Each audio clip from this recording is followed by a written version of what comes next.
In 1940, the people of the British Isles stood isolated, bracing themselves for the aerial onslaught that would pave the way for the Nazi invasion.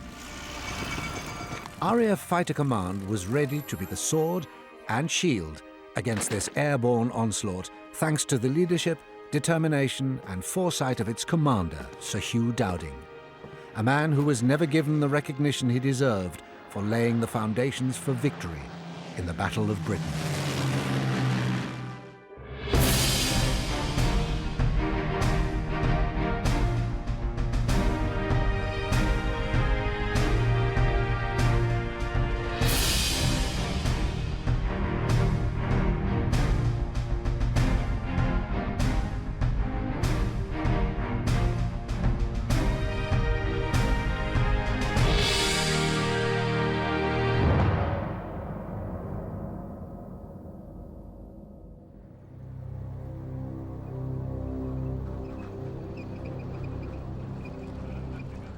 In the spring of 1940, Europe was collapsing under the weight of Hitler's armed forces.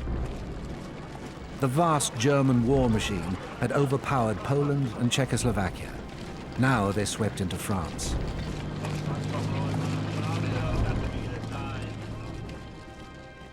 The Commander-in-Chief of Fighter Command for the Royal Air Force was Air Chief Marshal Hugh Dowding. Dowding's fighting force was in France attempting to stop the Germans overrunning the country. It was a losing battle.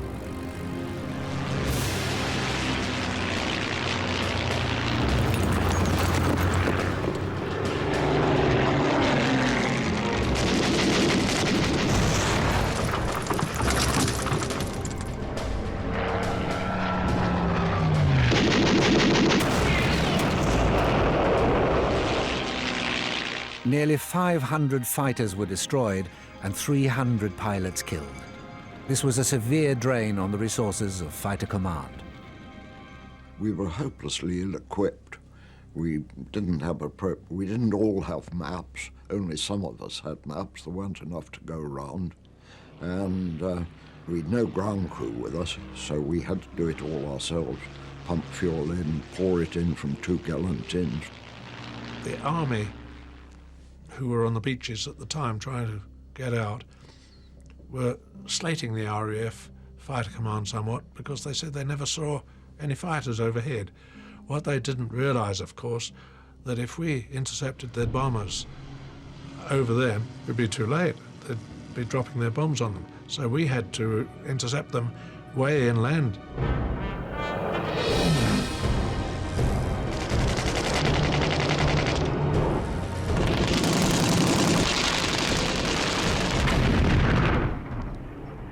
France was desperate for reinforcements, and Churchill was about to give in to their requests. But Dowding had other ideas and would clash with his superiors, something he was well known for. Sirs, in my view, Fighter Command will be pushed to the limit in protecting 11 and 12 groups.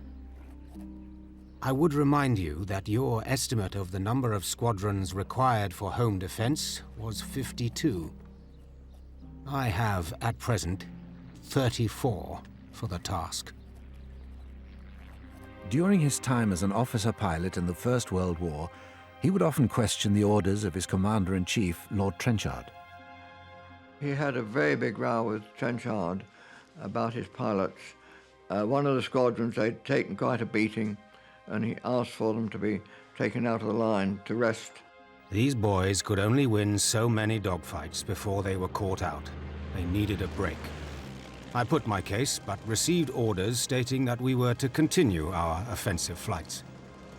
Other roles in the Royal Flying Corps were rested after a while. If they could do it in other areas, I felt strongly that the rule should apply to pilots as well. I put my case to Trenchard. Trenchard eventually gave in, but he then decided that Dowding was too soft to be a front-line commander, and shipped him back to England. The protection of his men had effectively cost him promotion. But this protection was something that followed him into World War II and throughout his life. It shows, I think, that he really was concerned as though they were his children almost, and he fought battles and battles for them. And the pilots were aware of this, and that's why they held him in such great affection. In fact, his men affectionately nicknamed him Stuffy.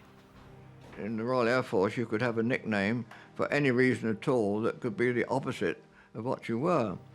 But I think as a loner and a very reserved person, he would be unlikely to join in parties, and people would say, oh, he's a bit stuffy, you know. So the name stayed.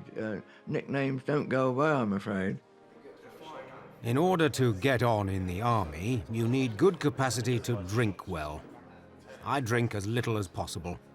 I have only been drunk twice in my life, and I remember the feeling afterwards well. That is why I do not drink like the others. But between the wars, Dowding was continually promoted and was instrumental in forming the Royal Air Force.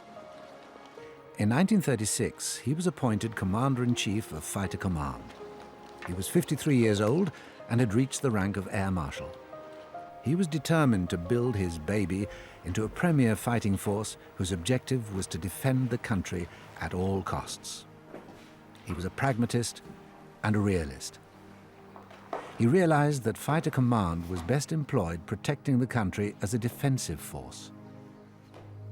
And with the advent of war, his dream would be put to the test.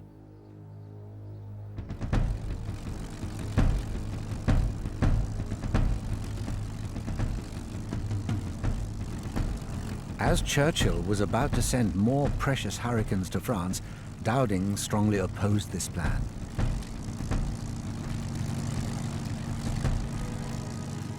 I was desperately concerned with convincing the PM how urgent the situation was. I laid the data on the table in front of him and said, if the present rate of wastage continues for another fortnight, we shall not have another Hurricane left in France or Britain. That did the trick.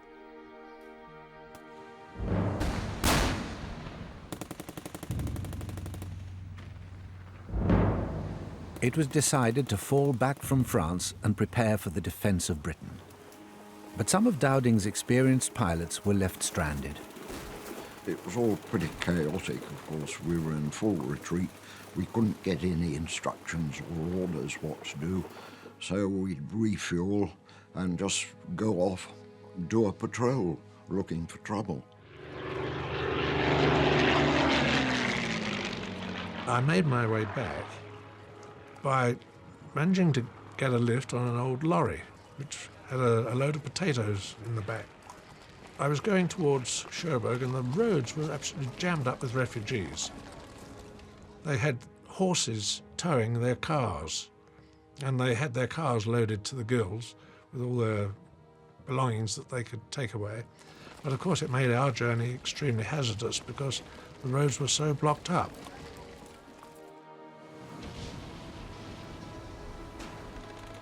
We landed at Southampton, and we went by train from there to Waterloo. Going up in the train, I was watching people playing cricket in their whites, and I could hardly believe it after what we'd been through.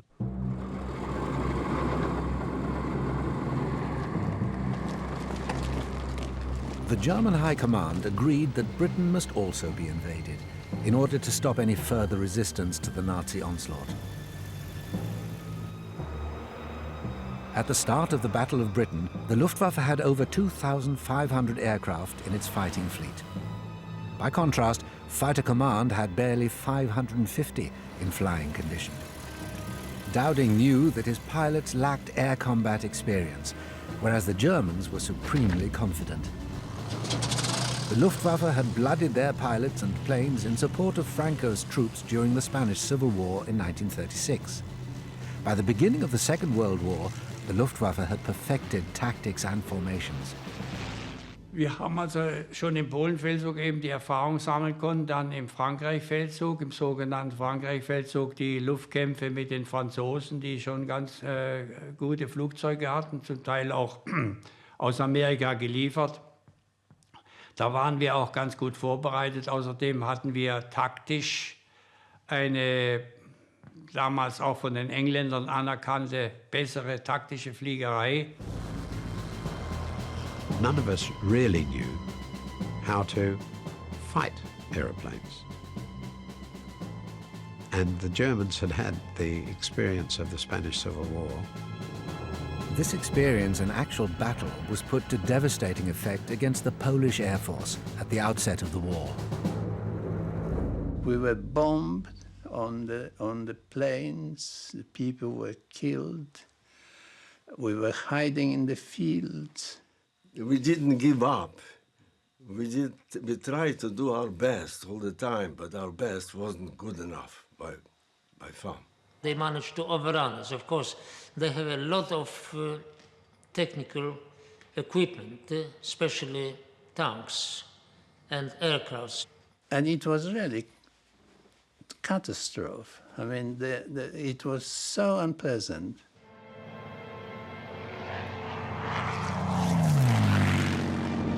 Not only did the Germans have the experience, they also had the hardware. Da hatten wir die ersten Me 109 Flugzeuge, also das berühmte Jagdflugzeug. Und wir hatten die ersten Typen, das war noch ein relativ leichtes Flugzeug. Später wurde das ja wurden die Motoren immer stärker, das Flugzeug wurde mehr bewaffnet, stärker bewaffnet. Dann kamen entsprechende Funkeinrichtungen. The odds were stacked against Hugh Dowding's fighter command. I had travelled Germany many years before the war, had a lot of German friends, and they're a very, very formidable fighting power, there's no doubt about that. As the small British fighting force braced itself for the Nazi onslaught, many pilots feared the worst. They intended to really decimate this country and just use us as slave labor, I suppose, really. Dowding and fighter command were all that stood between us and a fascist dictatorship. If it was put to me bluntly, are we going to win this war? I think we should be bloody lucky if we do.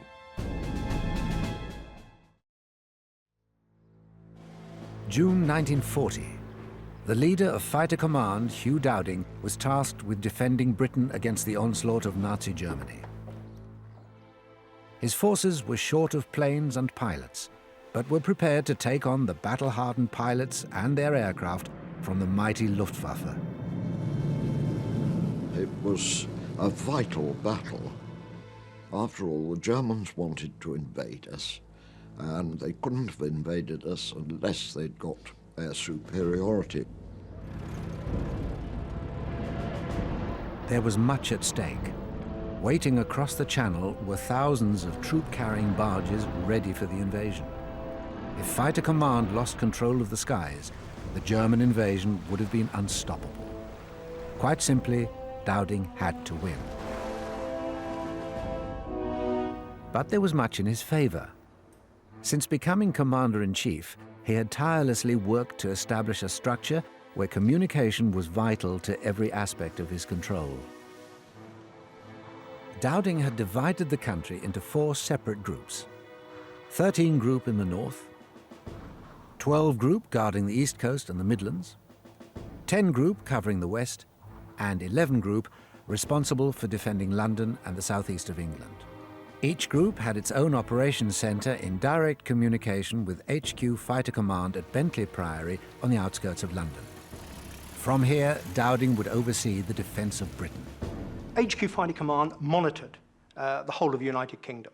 Dowding had responsibility for the air defence of the United Kingdom. His job was to ensure that the country was defended. So technically at HQ Fighter Command, it was a monitoring situation. Information being received, passed out to the groups and received back, so he could keep a tally on what was actually happening. But good communication alone would never defeat the Nazis. Fortunately, Dowding had a secret weapon. While working for the Air Ministry, He pioneered the development of a long-range early warning system called radio direction finding, RDF, or as it would become known, radar. By the outbreak of war, the system was up and running. The whole world of radar was totally and completely secret, and nobody was allowed to know about it, and nobody ever did. I cannot give you much information about this system because its existence is very secret. Suffice it to say that we are able to detect the approach of aircraft over the sea to a distance of 60 miles or more, and to plot their courses with fair accuracy. We had forewarning of the German formations, their size, their height, their direction. We had a lot of advanced information, so it was very important. A series of masts known as chain home high and low covered south and eastern coasts at varying intervals. They were linked to filter stations, which passed the information onto sector stations and operations rooms. I was training on what was called CH radar, which was entirely in the business of defence. In other words, picking up bombers at 90 miles range before they ever started crossing the channel and heading in our direction. They were seen on the screen the moment they got up in the air. Now, this was fed back to HQ Fighter Command at Bentley Priory into their filter room, where it was checked, filtered by filter officers, then passed to the group affected. It would give the controller time to get his aircraft airborne. Okay, time to scramble.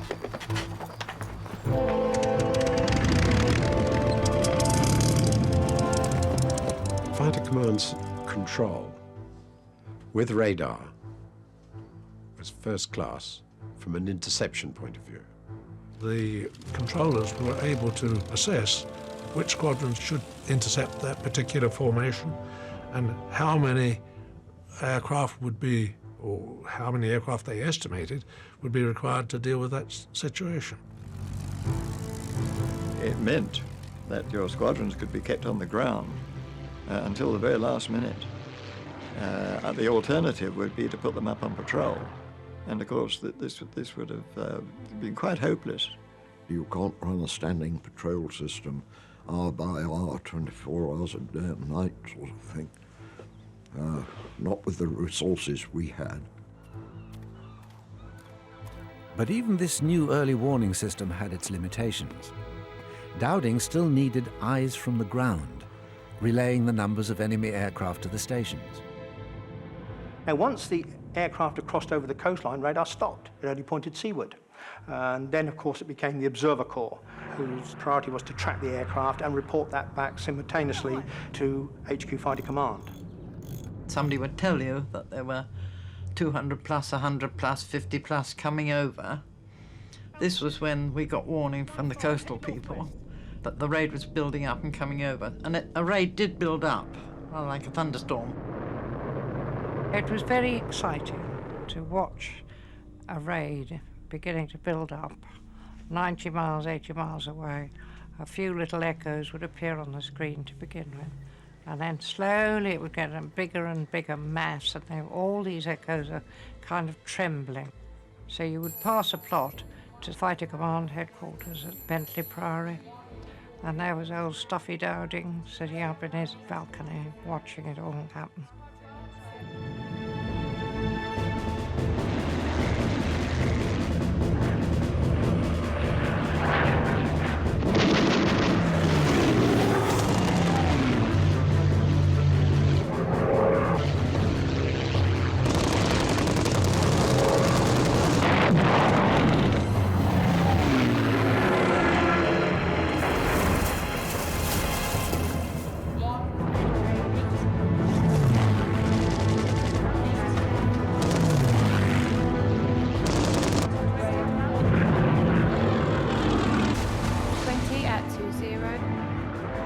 Man hat dann schon ein Unterlegenheitsgefühl.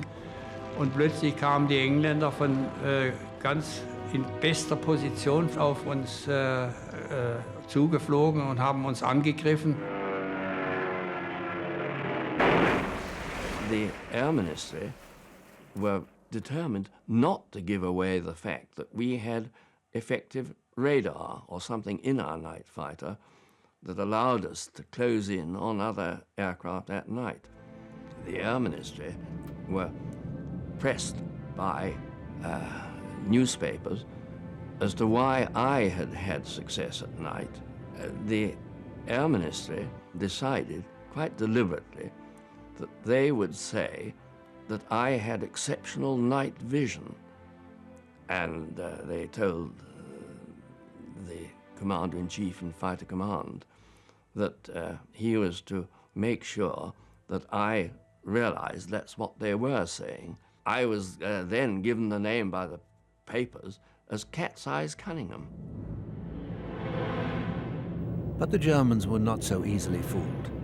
Da wurde uns erstmal bewusst, dass da irgendeine Einrichtung sein muss, die also diese Führungsmöglichkeit ergibt. Und das hat man damals ja noch nicht so gewusst, dieses Radar. The Germans quickly identified the large aerials along the coastline as Dowding's secret weapon, and soon found a way to penetrate our defences and attack them. There was only one drawback to CH radar. It could not look low enough. Jerry used to come in, probably 2 or 3 planes at a time, under the radar, and they used to, what we say, shoot us up. You'd suddenly hear the machine guns going, you think, oh my goodness, there's an enemy overhead. So everything would go chaotic because the guns would open up and the noise was horrific.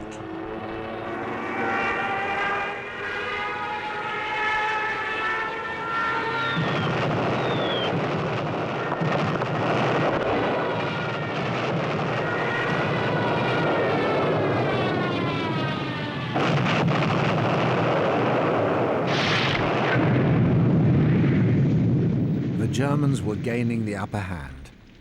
Dowding desperately needed another fighting advantage. The workhorse of fighter command was the Hurricane, which, although effective, had its limitations. We couldn't chase anything with the Hurricane. All the German aircraft were much faster than we were. There really was a war on, and our backs were to the wall, and by God, we needed aircraft. But Dowding was already one step ahead. He was instrumental in the increased production of a new and iconic aircraft, the Spitfire. One day there was a totally different noise in the sky, and I went out, and there, high up in the blue, were 2 beautiful monoplanes, wheeling and diving and circling around. It's the most wonderful noise you can imagine. It's sort of rich and powerful and reassuring.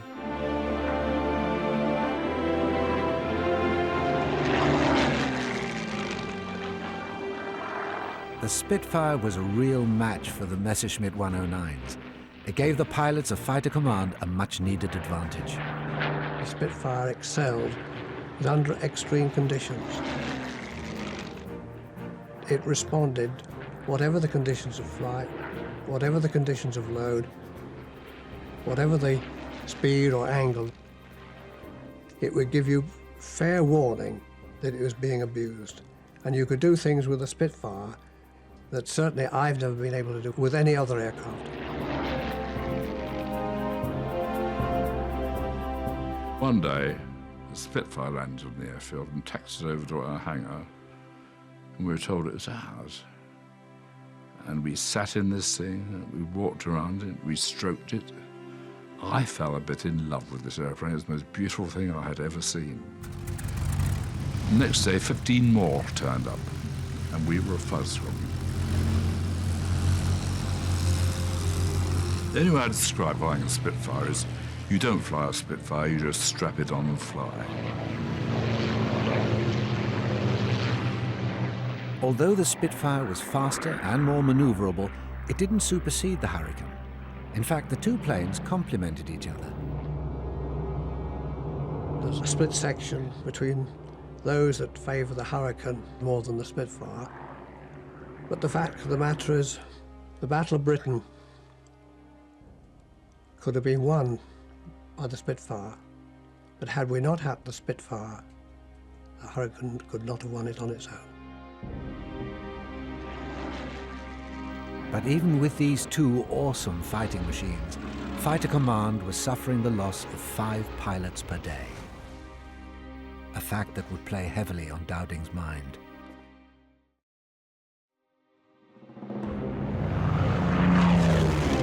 For many, fighting for the first time was an awakening. This was reality. Kill or be killed. It was a rite of passage for many who were still teenagers as they made their transition from boy to man.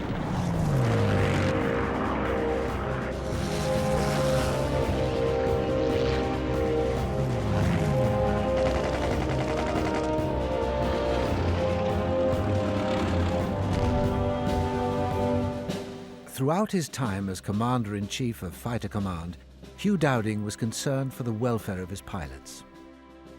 As the defence of Britain began to get underway during July 1940, and because of the deaths of many of his pilots, his concern deepened. It's very revealing that he referred to the pilots, who after all were, fairly tough in their own way, and he referred to them as his chicks. And the safety of his chicks was always at the top of Dowding's mind. One day at our airfield, a group of men arrived with bulletproof windscreens. Now, prior to that, all we had in front of us was basically perspex. I said that I wanted bulletproof glass for the windscreens. I remember the gust of laughter sweeping round the table. I said, if Chicago gangsters can have bulletproof windows to their cars, why can't my pilots have bulletproof windscreens? I have no idea how many lives were saved by this.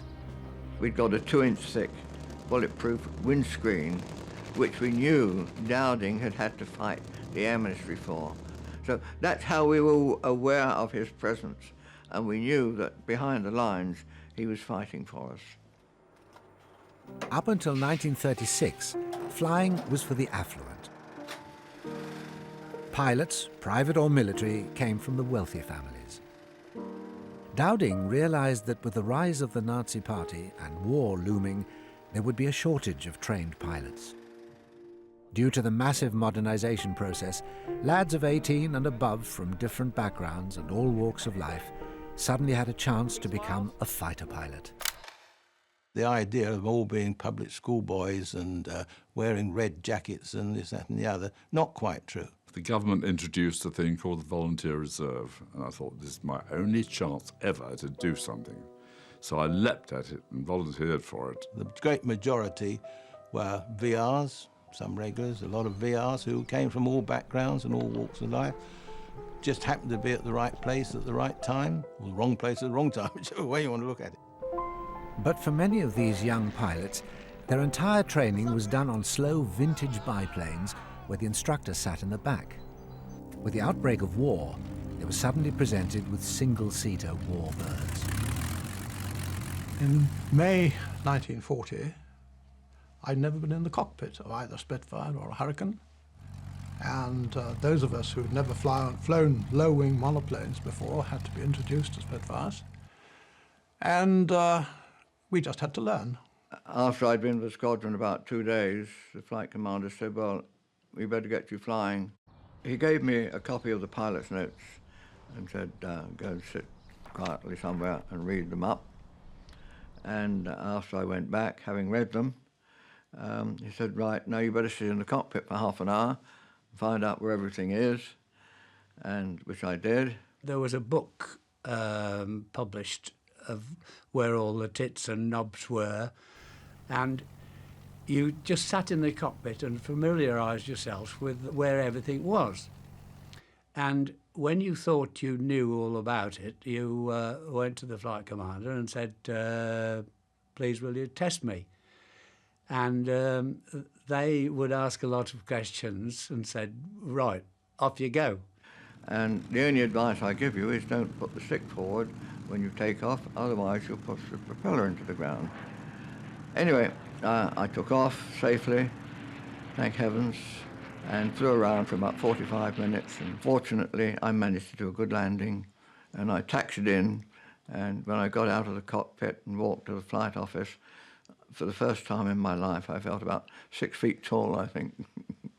A chap with lots of gold parade on his cap came down and told us we had 4 to 5 weeks to learn how to fly these things and to put ourselves in the position when we could take on the might of the German Air Force. But the might of the German Air Force took a heavy toll on our young pilots. Many didn't survive their first flight into battle.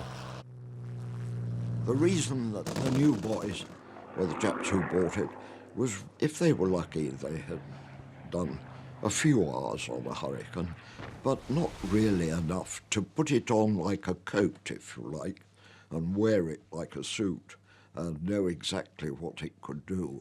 So it was just lack of experience.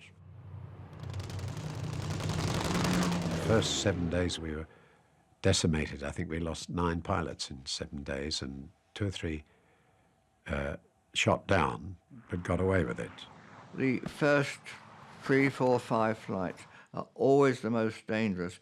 You cannot train people to meet real live bullets. You cannot train them to operate at the speed that you need to. Dowding introduced a system that would counter the lack of experience in his new trainees. He would send his battle-hardened pilots to squadrons away from the fighting, where they could pass on their hard-earned knowledge of combat to newly qualified flyers. Another advantage of this was to give his experienced pilots a well-earned rest from the relentless Nazi offensive. My overriding memory of the Battle of Britain is tiredness, incredible tiredness, because we were on readiness from half an hour before dawn in the morning until half an hour after dusk at night. And we slept in our clothes, down at dispersal. When we were Boscombe down, we actually slept underneath the wings of our aeroplanes. It was more stressful waiting. Most people seem to appear to try and relax and sleep, but you were very much on edge. In dispersal arc, we had a bunch of camp beds which you threw ourselves on and went to sleep as soon as you landed. In fact, at that stage in my life, I went to sleep. Whenever you stopped doing anything, I went to sleep. Standing, sitting, or wherever it was. Okay, chaps, rumble. But despite the discomfort, Fighter Command's 3,000 men and women faithfully followed Dowding's lead. We can never ensure home defense by the operation of Fighter Command. It can never take the initiative. That depends on the enemy. Will he send over single machines, or very small formations, or will he depend on monstrous hammer blows every 24 hours by every available machine? We must be prepared for all possibilities. We must be prepared for anything. But Dowding wasn't prepared for the conspiracy from within his own ranks. A message, sir. The Luftwaffe was just one of his enemies.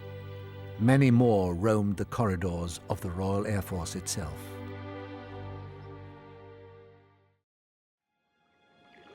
By September 1940, over 200 fighter pilots had been killed in action. The deaths of so many young men, Dowding's chicks, weighed heavily on his mind. He lost his first wife not so long after they'd been married. And I'm sure that, like so many people, he was anxious to find whether there was, in fact, a life after death. His interest in spiritualism following the death of his wife grew to become a large part of his life. In fact, in later years, Dowding felt he could see and talk to his fighter pilots, his chicks, who had been killed. He used to go into his lounge, apparently, and see pilots there and talk to them, because he felt very guilty. I have made some new friends whom I have never seen on Earth, and yet who rank between the dearest and most intimate of my acquaintances. One would have thought it was way beyond him, but of course he was a much deeper person than people might have thought. It was strange at first, but I have now got quite accustomed to carrying long and intimate conversations with invisible and inaudible presences. One thing that impressed me was the humility of the man. the gentleness of him. Any man that would normally occupy such an elevated position in any of our armed services would have been, well, upright and either exercising authority, but not Lord Dowding. I don't mind if half of you think that I ought to have my head examined. I don't mind particularly what people think of me personally. In the case of young pilots who were inexperienced, 19, 20, 21 years old, were thrust into battle, and in some cases on their first flight, they were literally plunged into the next world. Some of these young men do not know where they are. They do not realize that they're dead. These poor lads whose physical lives are suddenly blotted out in the heat of action. They feel exactly as they did a moment before. They have apparently the same bodies and the same clothing. They can generally still see and hear people in the flesh, though they cannot make themselves seen and heard. I was billeted out with the family, and one day they invited me to sit in at a séance by one of the villagers who was a medium, and she said, I have somebody with me today who wants to show himself to you. And she changed into the physical appearance of my old buddy who had been shot down in 1941. I wasn't expecting anything, and this was so powerful that I found it almost unbelievable. I am happy when I am allowed to take part in rescue work, awakening the lads who have made the ultimate sacrifice for us. Dowding's belief in spiritualism would provide the ammunition used by those who plotted against him during the closing stages of the Battle of Britain. A staunch believer of Dowding and his policies was Air Vice Marshal Keith Park. He was the controller of No. 11 Group, guarding London and the home counties. 11 Group was the front line of the battle and took most of the glory for the defence of England. Park was a New Zealander, and he had the sort of informality that New Zealanders and people from the Antipodean countries have. He flew the aeroplanes that we flew. He flew Hurricanes, and he used to plant those Hurricanes outside dispersal, even join the battle. He used to fly around and visit us all and listen to what we said, because I loosed off at him one day, because I was very angry. And I told him what I thought about the organisation, and it was changed 3 days later. Air Vice Marshal Trafford Lee Mallory was the controller of No. 12 Group, based in the Midlands. His task was to support Park's group in the defence of the southeast. Lee Mallory was a staff officer, pure and simple, and I am not saying this unkindly, but he was a brain picker. He had people around him to advise him, and very often he took the wrong advice. Lee Mallory was a very ambitious man. He was good. He was a good chap. He thought the sun shone out of my backside, but he he had this idea that he could gain fame and fortune with the big wing. During the Battle of Britain, Mallory began to promote the big wing idea. This was to gather together up to 5 squadrons, around 50 aircraft, in mid-air and attack the incoming German raid en masse. Mallory put this idea to Park and the pilots of his 11 Group. We said no, and which both Air Vice Marshal Park and Dowding agreed with. Park could see that the big wing contained 2 different types of aircraft, Hurricanes and Spitfires. The Spitfire was faster than the Hurricane, and it would have to wait.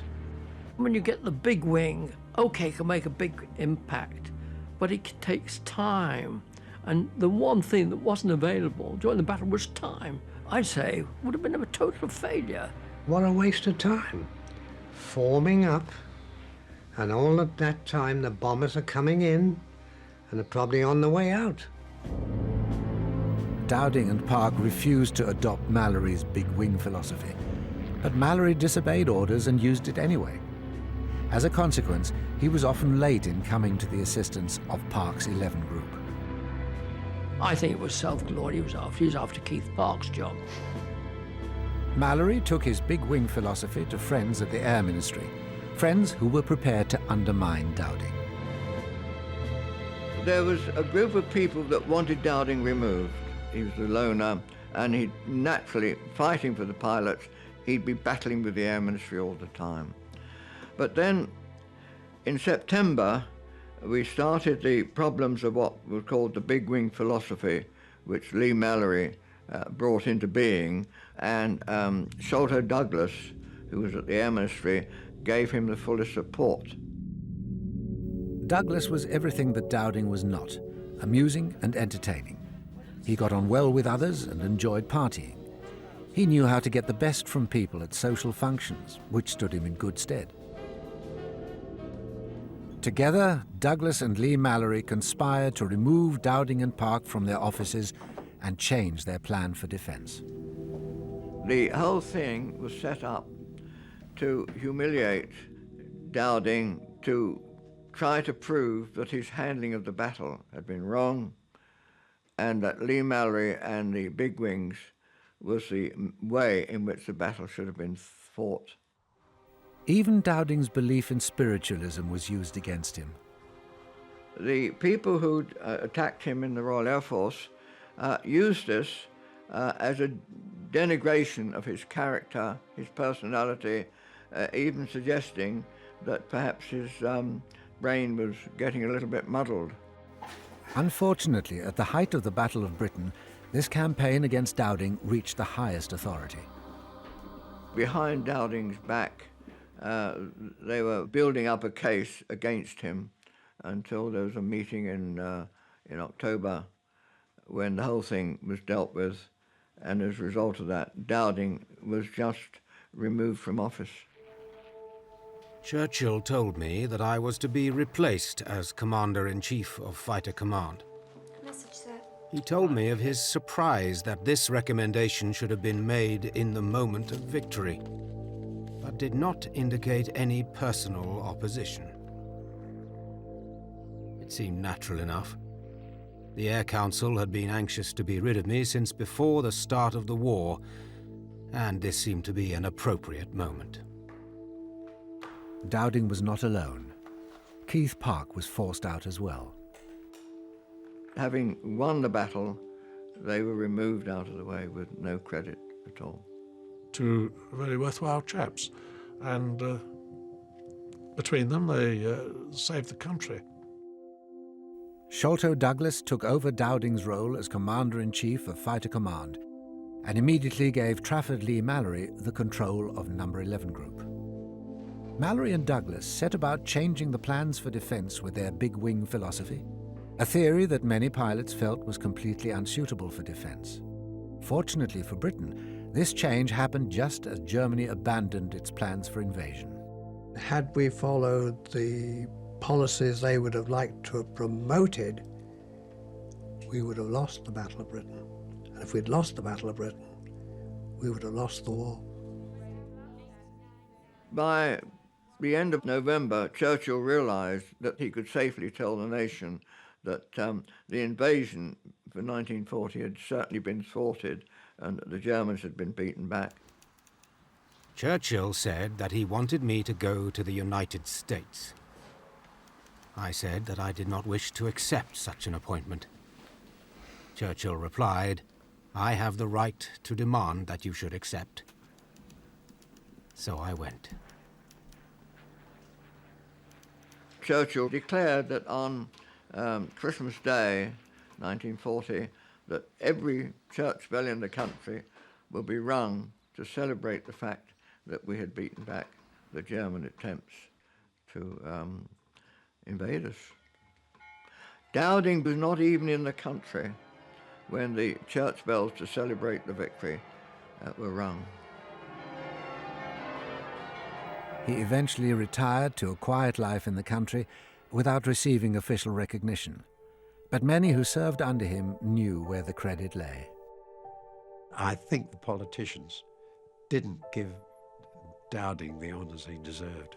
He was an intensely sincere man, intensely patriotic, and he loved us, the chaps who did his fighting for him, as though we were children. He is a grand man in many respects.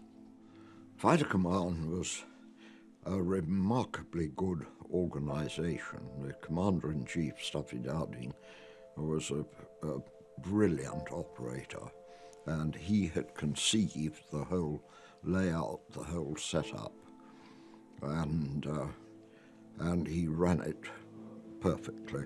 I don't think that the people who really won the Battle of Britain have ever been given the proper credit, and that a lot of fictitious lines used in bathtubs did. It's as simple as that.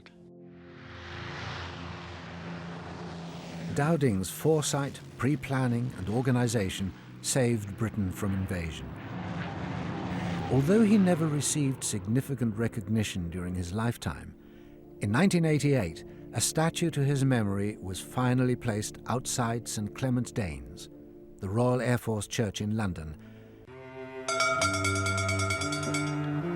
In June 1940, with the forces of Nazi Germany threatening invasion, every able man was being called to arms to defend the country. Britain called upon the women they left behind to fill the gaps in the country's workforce. The whole country really would have come to a standstill without the help of the women. Everybody had something to do, and everybody was pulling their weight. And some women leapt at the chance of this new form of liberation. I'd have paid them to let me do it. It seemed a superb job. The women of Britain were about to step away from their kitchens and help save the nation.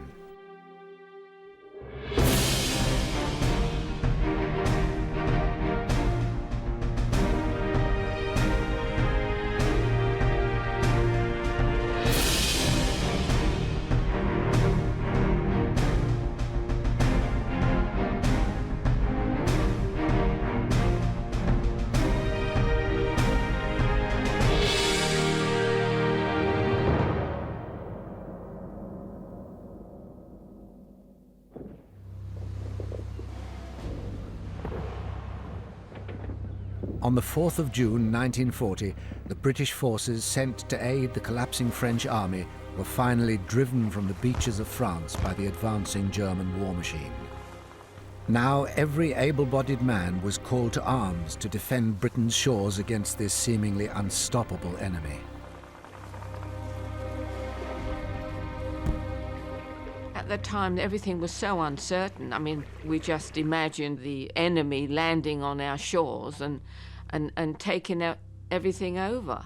And it really wasn't until things got going and the Battle of Britain started that we thought, well, here we are fighting, you know, how long is it going to last? The women of Britain weren't about to let their men fight alone.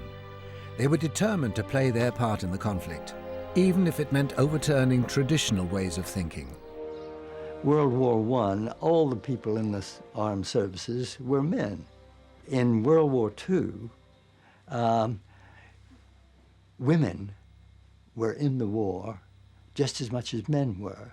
I mean, the First World War, I know there were ambulance drivers and nurses, but the Second World War definitely was the women coming into their own, and that was the revolution, really, of women taking men's jobs. I mean, there were women on buses, there were women everywhere to release the men. People had to accept that we could do just about everything that the men could do and accept us on the level. I suppose that was the beginning of feminism that perhaps went too far at the time. The tide was turning. From doing only basic jobs in the First World War, the door to women's freedom had been unlocked, and many were eager to step through it. But not all the men they met were happy about it. I was the first woman on Cranwell with a few others, and that was very much a male-dominated place. They were horrified to see women coming in. So we had a guard outside who used to escort us to the classroom.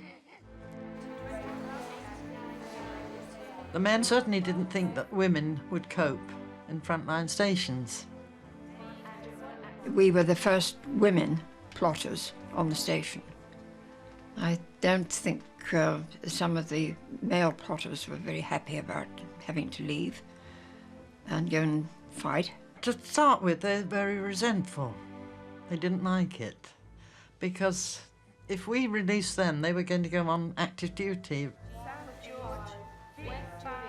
In 1940, the front line was the shores of England, and the enemy was soon to attack from the sky. The Air Force sent women into the male-dominated RAF operations rooms to work as plotters, signallers and radio operators, or, as they called it, clerks' special duties. First time I went on was a night duty. They were all men sitting there on the wireless sets and teleprinters and all the rest of it. And it wasn't a big room at all. There was a counter in front. And you had to log everything that happened on the station. Q for Queen. You were plugged to the operations table by a little cable and earphones, and your information was sent in on those plugs from the observer corps or whoever was plotting at that stage or finding the enemy aircraft were coming at you and what there were. There weren't a great many at the beginning there, but it gradually sort of got more and more busy as time went on. If some found this transition to the established masculine world bewildering, others would soon find themselves drafted into very non-traditional and specialised areas of the defence network. I had seen pictures on the movies of girls with what looked like croupier's rakes, kind of bending over a table, pushing things around, and I thought this looked rather fun. And I asked if I could be one of them. The man said, "Oh, well, that's a radar operator." And he put me down for the trade of radar operator there and then. Well, of course, he was wrong.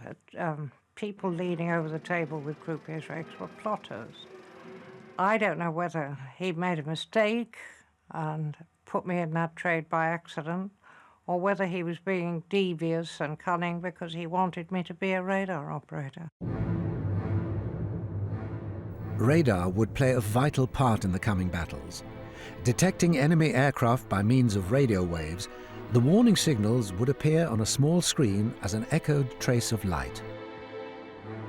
The radar operator's job was to interpret this display, providing essential information that would allow RAF fighters to intercept incoming enemy aircraft and destroy them.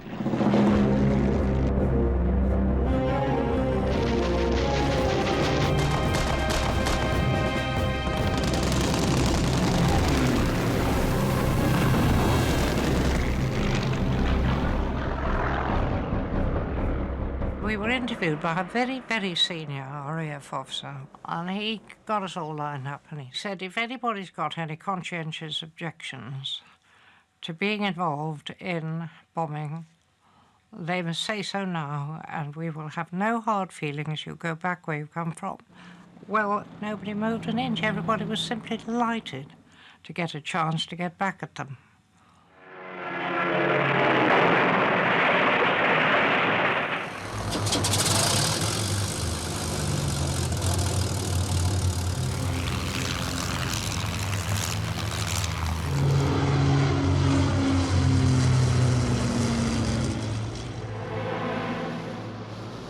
As soon as we saw them building up, it used to go around like wildfire. Oh, 200 plus are coming up, you know, and we're for it. It is a very tense time because you've got to get it absolutely right, because everybody's depending on you, especially the pilots. Then the controller would say, from readiness to scramble, and off they would go.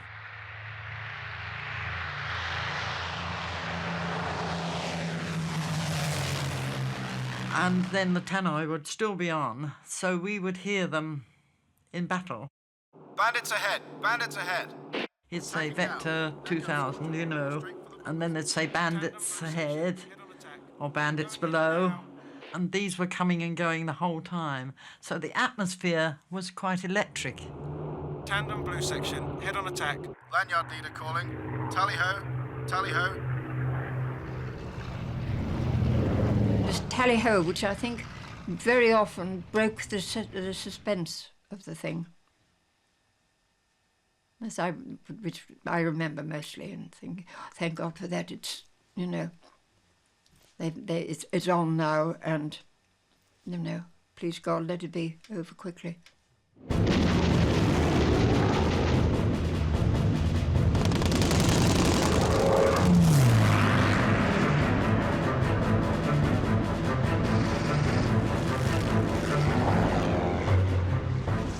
Signals would be coming in to say that they were coming our way and we were going to get bombed.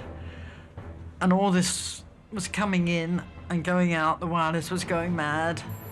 Absolute mayhem. But people were calm. The controller would broadcast all personnel not on duty take cover.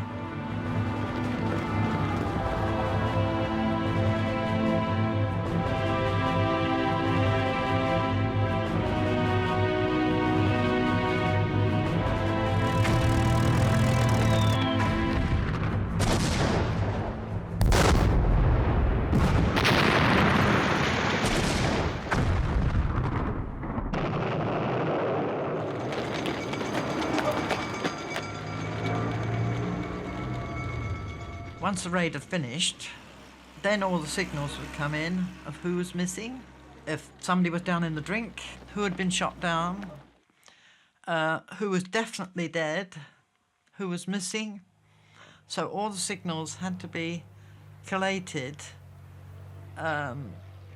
people informed.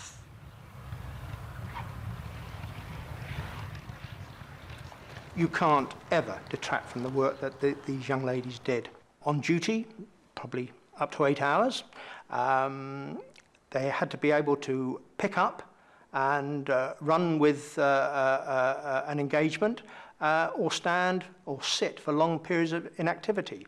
I tend to think that the lady was far better than the man at doing this job. The lady's voice is normally clearer and comes over the mic much more clearly than a male voice, and very cool, calm and collected. So they did an absolutely vital role during the battle.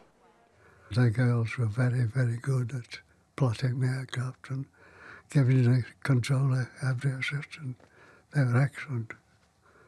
Much better than the men, really, because the men were too impatient, whereas the girls would sit there all night doing a little bit of knitting and sewing and just listening to the phone in the meantime.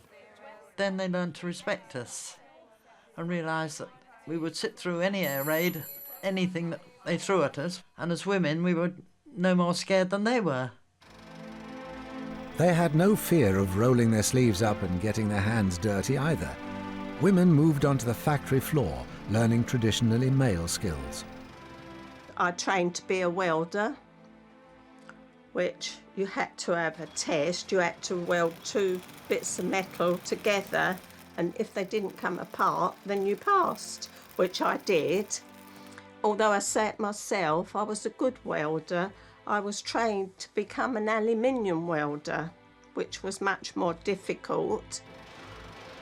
The women were soon to make up the bulk of the workforce, manufacturing the weapons of war.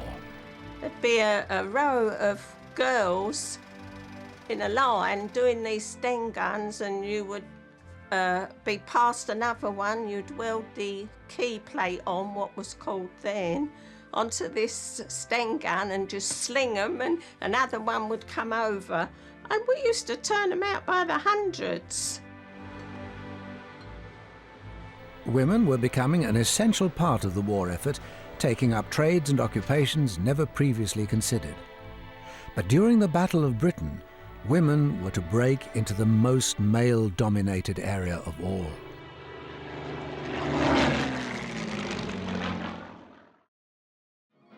When you see a neatly uniformed little WAF walking along the street, you mostly think of her as doing clerical work. But there's much more to it than that. This is a squad busy servicing one of the trainers. In 1940, as the threat to Britain grew, women were determined that their expertise and capabilities should be recognized and applied to defending Britain against Nazi aggression. But everybody had something to do, and everybody was pulling their weight that I knew about, that I met, because they wanted to win the war.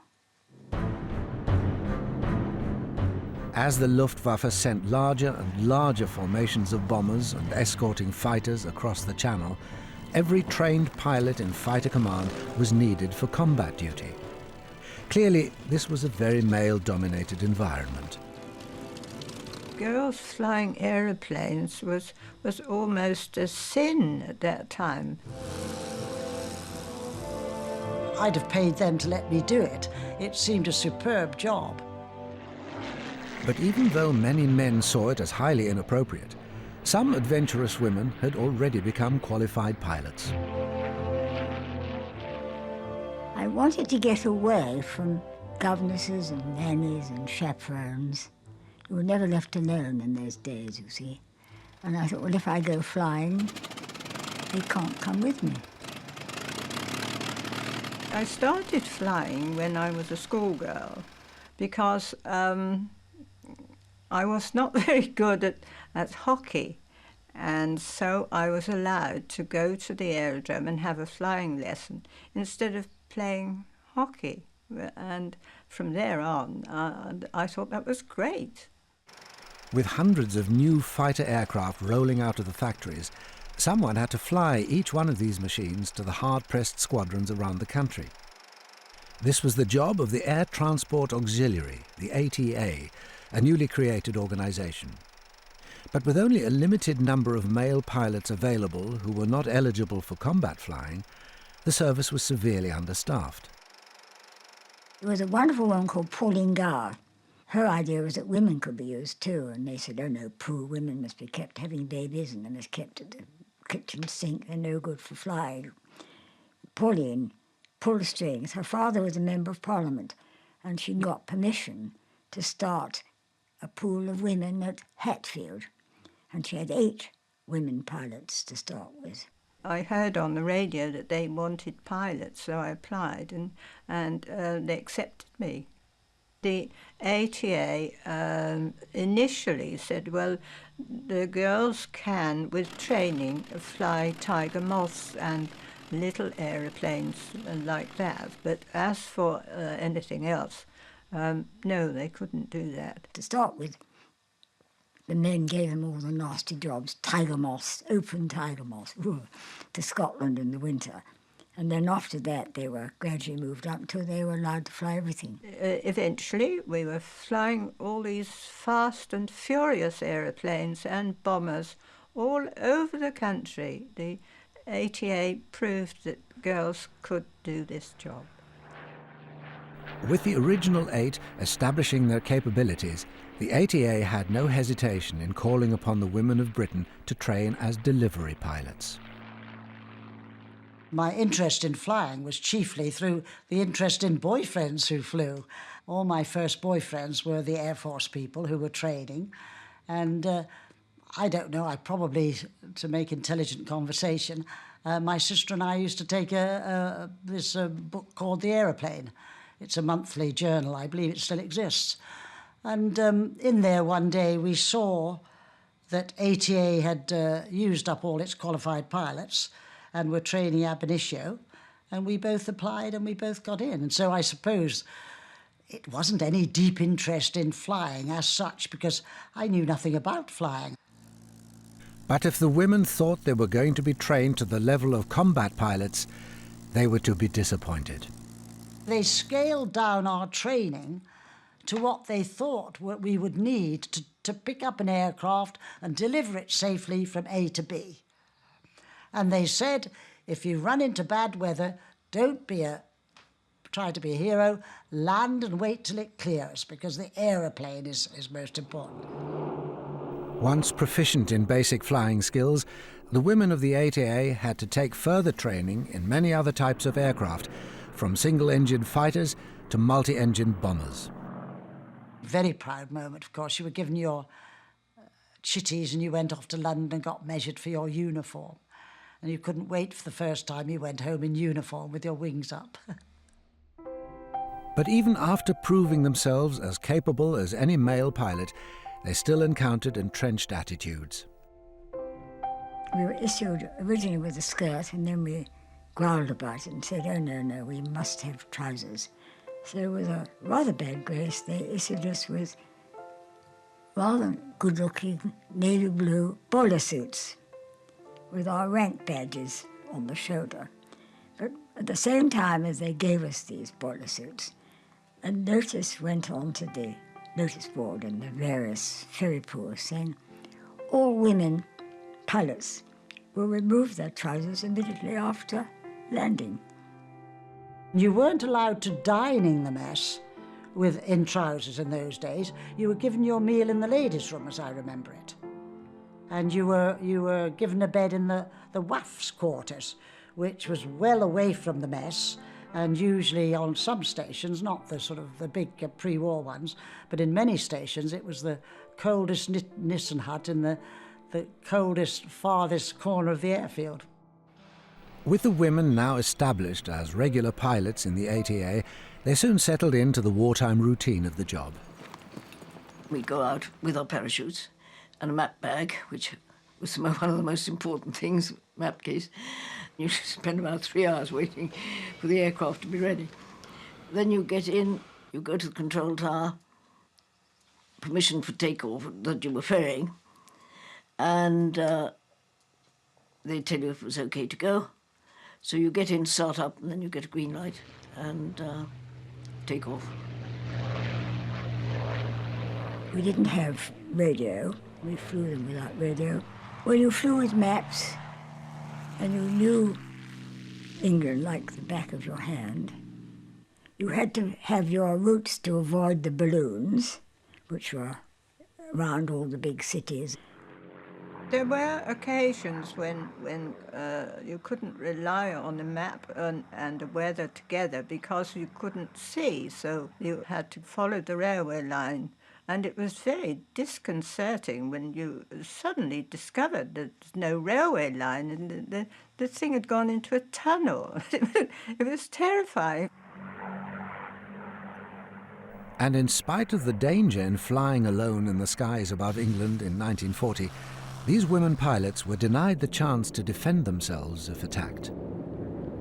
We might have had ammunition in, but the guns weren't cocked, so we were virtually unarmed. You couldn't shoot back. Anyway, you hadn't been taught how to.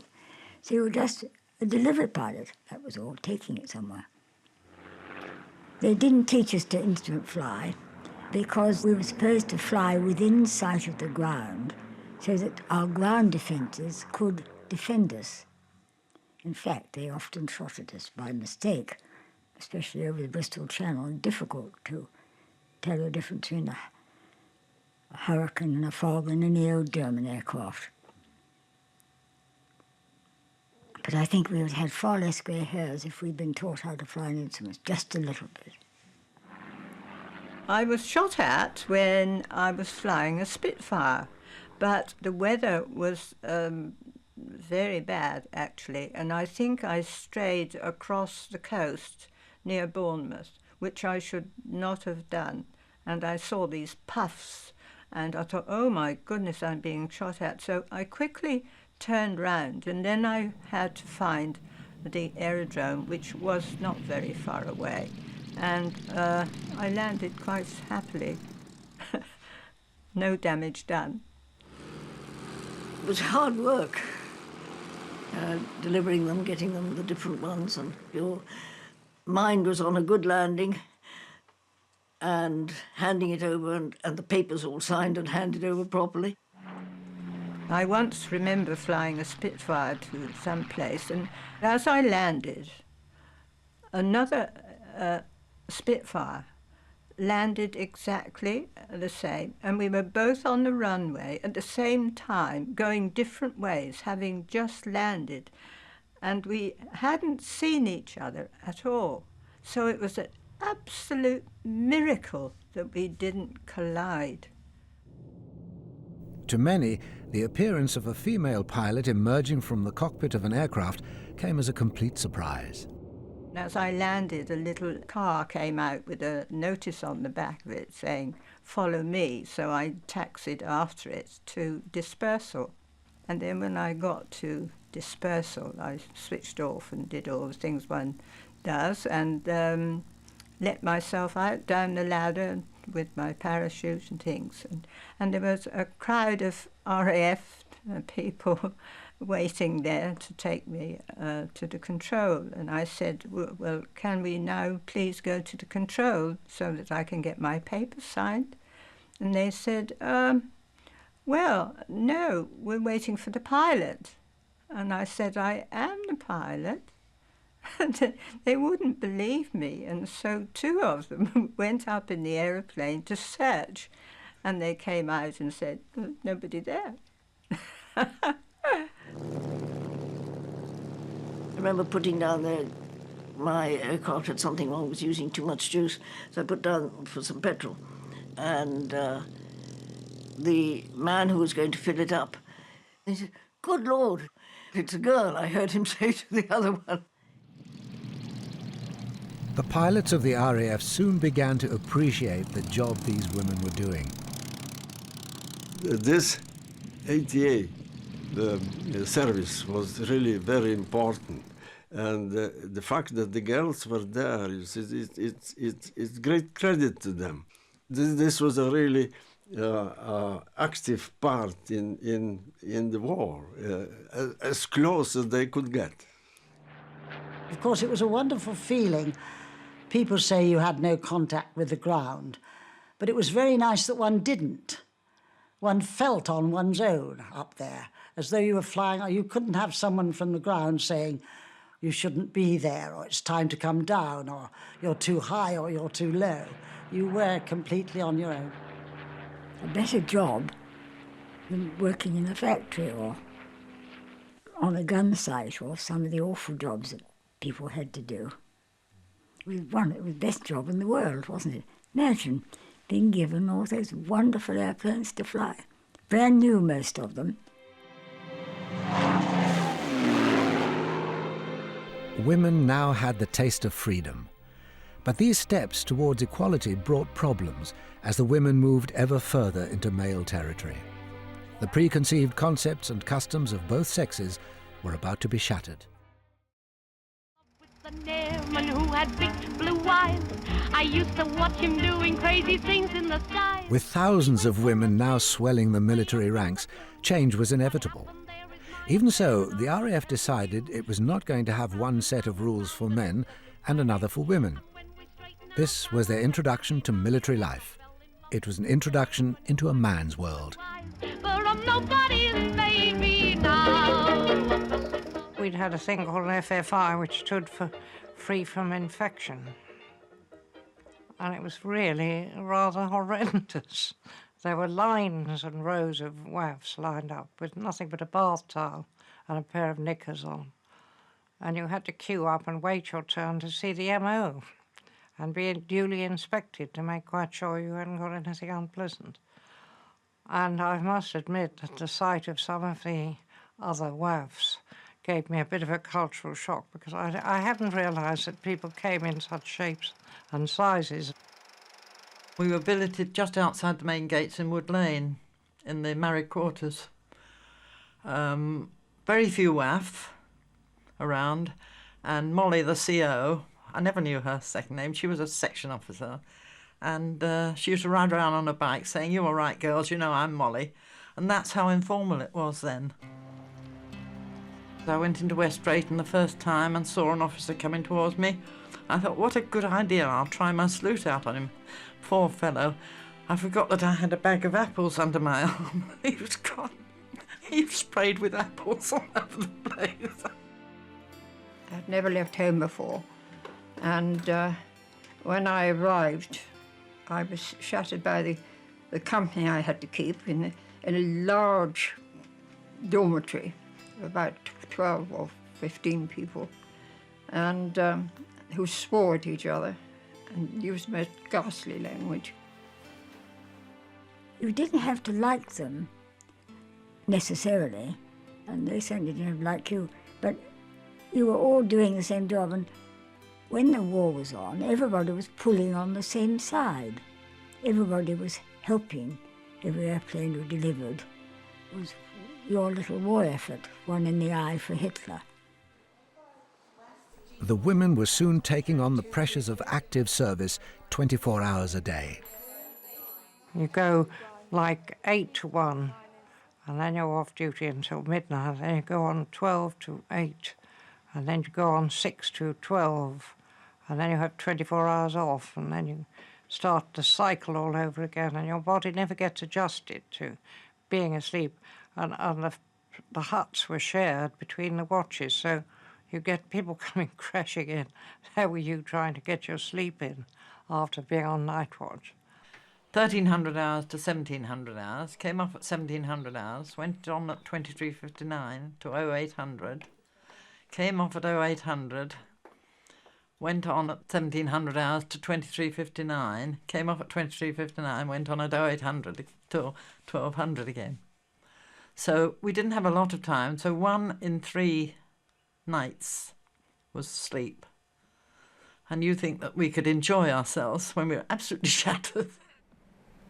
They also experienced the challenges of remaining alert during long hours of tedium. Some days where you were sitting around, the weather was foul and you couldn't do anything, you were just sitting in the mess all day, very bored, not having done anything all day except sit and wait. When there were quiet times, you put your head on the wireless or the teleprinting and try and have a kip. But then you'd knit or you play cards or something like that, or you chat. But there are very few times when you hadn't got anything to do. Of course, everybody smoked in those days. Absolutely everybody smoked, especially on radar, because you were not allowed on the set operating for more than 1 hour at a time. When you were off, you went to a little restroom. And, of course, you immediately had a cigarette, a cup of tea or coffee. In this environment, it wasn't long before the realities of the situation entered previously sheltered lives. I was quite innocent when I first went there, but working with men, it broadened my mind. Occasionally, some twit would leave his radio on, which would educate the WAF operators on the control board, and no doubt it increased their swearing vocabulary.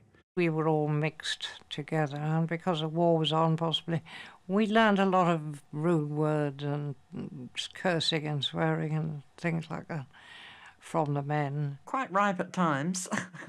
I mean, I learned a few words I'd never heard before. I suppose it was the adrenaline going, you know. Although my memory of the men is that they were very sweet about that. They did try to keep their language as clean as they could. Working and living in such close proximity, other barriers were being broken down. One of the absolute criminal things in the Air Force is you must never walk in front of the CO's car. So me blithely ignoring all the red tape and all the rest of it, dozy as anything, walked straight across the CO in front of the CO's car when a voice said, "You, woman, you've walked in front of the CO's car." So I thought, oh dear. Turned round, walked back, gave the CO a kiss and said, "Very sorry." It was a 6-week training, and in the middle of it all I got mumps. It wasn't as bad as it might have been, because there was this rather nice Canadian pilot there, and as he was the only one with mumps apart from me, we were told to rather sort of get together and amuse each other, which we duly did without much difficulty. That's my story, and I'm sticking to it. For some women, life amongst the men had its teasing moments. I went out and the aircraft wouldn't start. And it wouldn't stop for 3 days. So every day I rang my CEO and said, "There's something wrong with this aircraft." I pressed the button, nothing happened, you know. So he got rather upset because he wanted his aircraft back for his other pupils to fly, not being sitting with some stupid little cadet who couldn't get it going.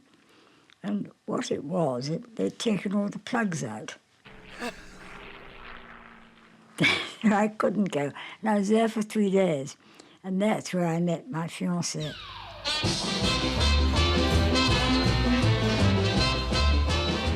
With the uncertainty of war came a dramatic overturning of old rules of morality. It was the beginning of a revolution that a later generation would claim as its own. I used to phone my wife from outside the camp. One day I went to the telephone box to phone the wife, and inside the telephone box was a couple, not phoning, but got hold of one another's phones, like, you know. The whole world of radar was totally and completely secret. You could hear these people muttering and mumbling and say, they do say that if you stand in front of the aerials, you'll be safe for the evening with your girlfriend because it makes you sterile. And they would all go and they'd get as close as they could without the barbed wire stopping them in order to have a jolly evening. There was no truth in that story at all, because a lot of my good friends have had very large families. To some women, it was a good time to go out with men, and I mean, there were the ones on the bikes, definitely, and the pilots knew them, but on the whole, they respected the girls that said no. Everybody was scared of getting pregnant. We were brought up in those days that don't you dare, because if you bring trouble home here, my girl, you're out the door. Although I was a bit naive, I think.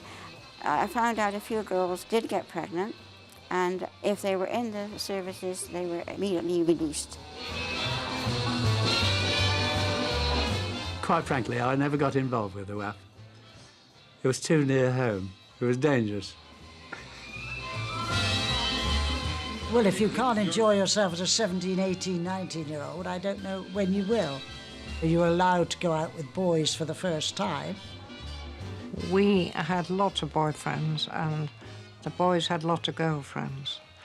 And it was a perfectly relaxed relationship. We didn't belong to each other in any way at all. Woe betide you if you gave your young man the impression that he belonged to you, because that was a kiss of death. He would sugar off as fast as he could go, because he'd be scared that you'd got your claws into him. You had to treat it as a very light, but it didn't mean that you didn't have a nice relationship. You had a very nice relationship, but you might have another, even nicer one with another boy who'd ask you out. And that wasn't being grotty and unfaithful, because it wasn't incumbent on you to be faithful, unless somebody asked you to marry him, and then you were engaged, and that was that. You didn't go out with other people who didn't want to.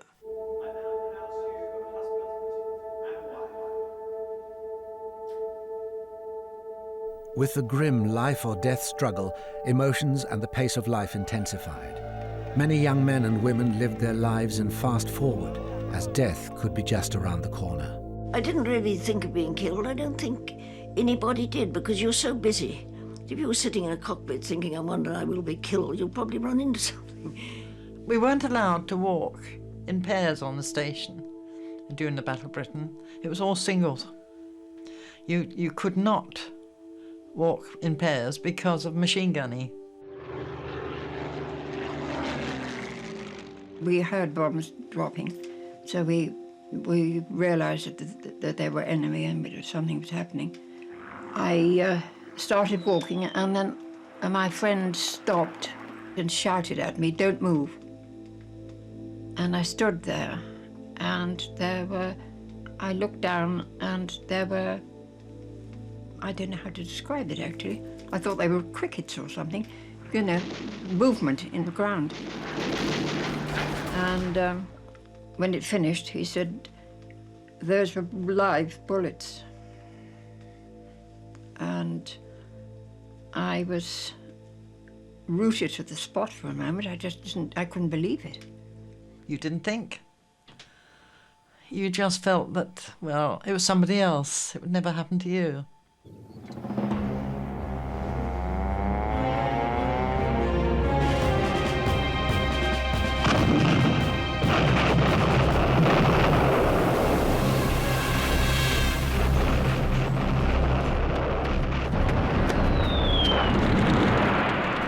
I didn't hear it.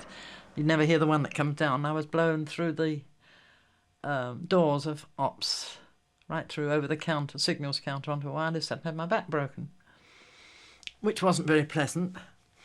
And I reported sick because I couldn't move. And the MO said to me, that was the only time I did report sick, he said, oh, well, we've got plenty of dead bodies around, just lean against a radiator for 48 hours and then you're back on duty. So.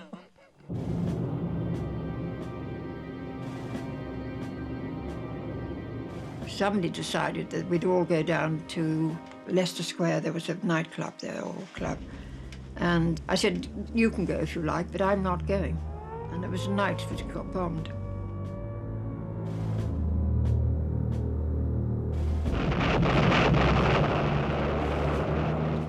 I just couldn't bring myself to go. It's strange. That was strange.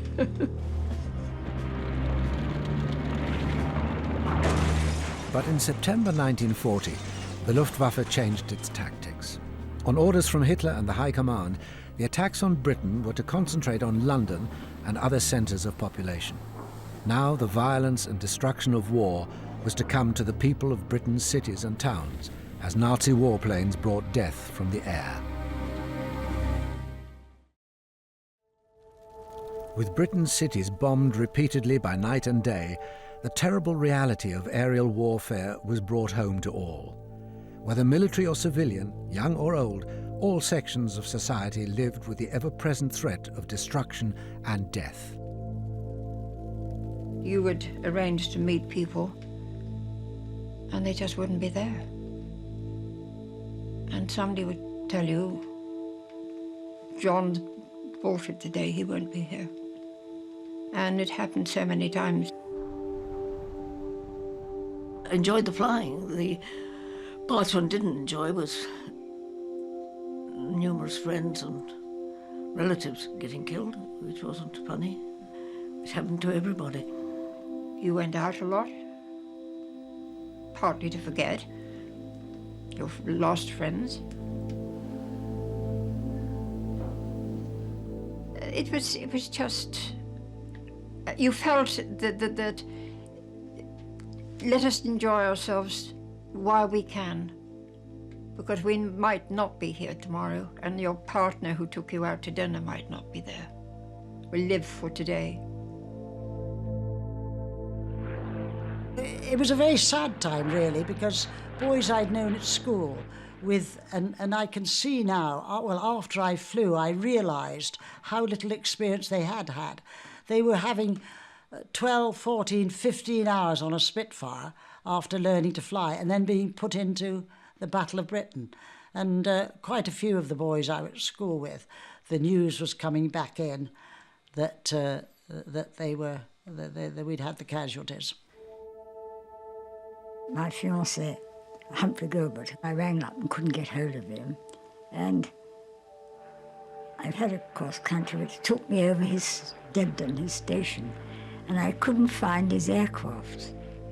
His aircraft was a Spit with a blue nose. And so the blue nose Spit wasn't there. And because it wasn't there, I realised he must have got bumped off.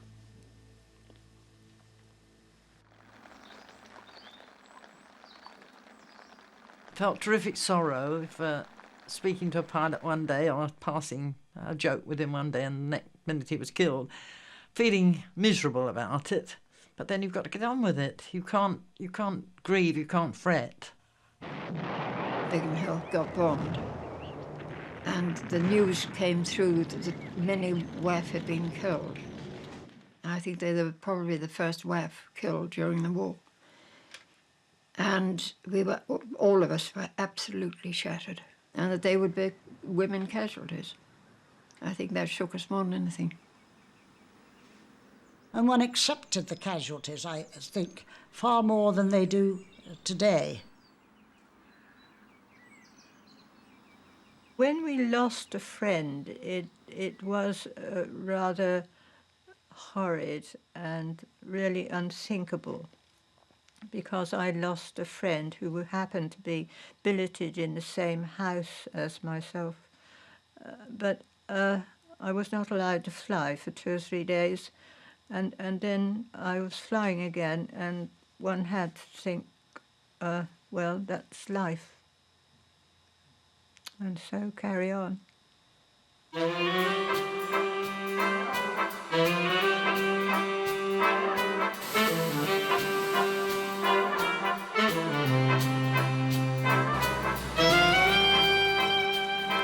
In the hardship and horrors of war, women had lived a much more liberated life. But once the victory was won and fighting men returned, the old order began to reassert itself. Women had 6 years of managing without their men, and they did it, you know. They took on the whole responsibility of the household. And not only that, but they went out to work, because before the war, if you were working and you got married, you had to leave your job. You weren't allowed to work if you were married. And they found that they were capable. And after the war, they didn't want to go back to being just the little housewife. I wanted to go on flying and doing this wonderful job. I mean, we were so lucky. I still look back and think, how did I manage it? A lot of the more experienced women in the ATA would have loved to have gone on in some capacity. And by the time, I believe in the 50s, that Dan Air took the first women pilots, of course our more senior people were getting a little older then, so they had no chance. It didn't come overnight, this equality. Faced with the uncertainty and the destruction of war, the women of Britain rose to the challenge. The door of equality had been thrown open, but it would be their daughters that would finally rush through it. We have a lot to be thankful for the women, what they did during the war. I mean, there wasn't a job going that a man did that the women didn't take over. The whole country really would have come to a standstill without the help of the women. Being an ATA pilot was fantastic. I hope that everybody had as much fun flying as I did, which wouldn't have happened if there hadn't been the war. I happened to be the right age, I happened to be in the right place at the right moment. I wouldn't have missed it. It was the best part of my life. I was wicked. I never wanted the war to end. June 1940. With the forces of Hitler's Germany poised, ready to invade, Britain turned to the pilots of RAF Fighter Command to save them from a future as Nazi slaves. You looked, and your absolute stomach was in a knot. They were just hell-bent on kill, kill, kill. We never said tally-ho, none of us. We would use one simple word. We attack. For the fighting few, the battle to deny Hitler mastery of the skies over England was about to begin.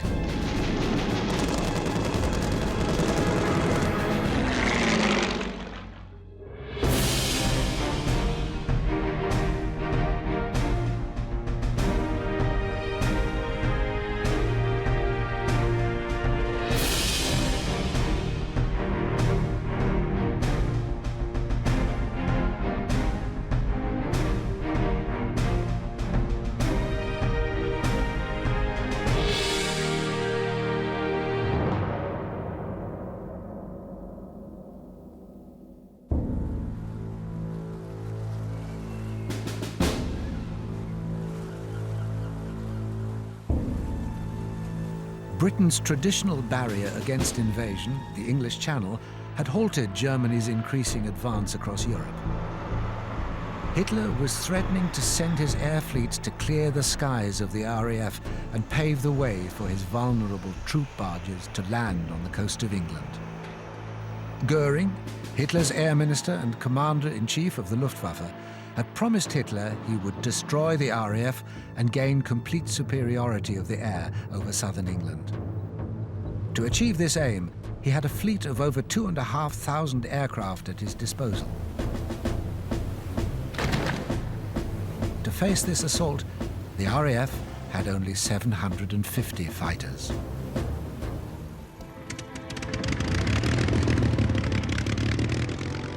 In spite of the odds, the British pilots were relentlessly confident as the people of Britain readied themselves to meet this threat. We were going to win this war. We certainly weren't going to be beaten.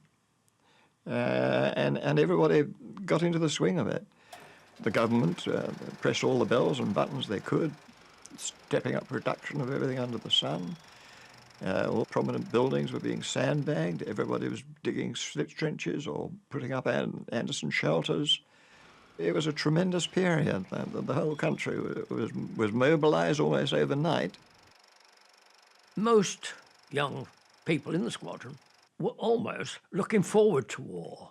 It may seem a dreadful thing to say now, but the thought of being flying full time and being involved in a war was much more exciting than being an electrical engineering apprentice at Unilever Limited.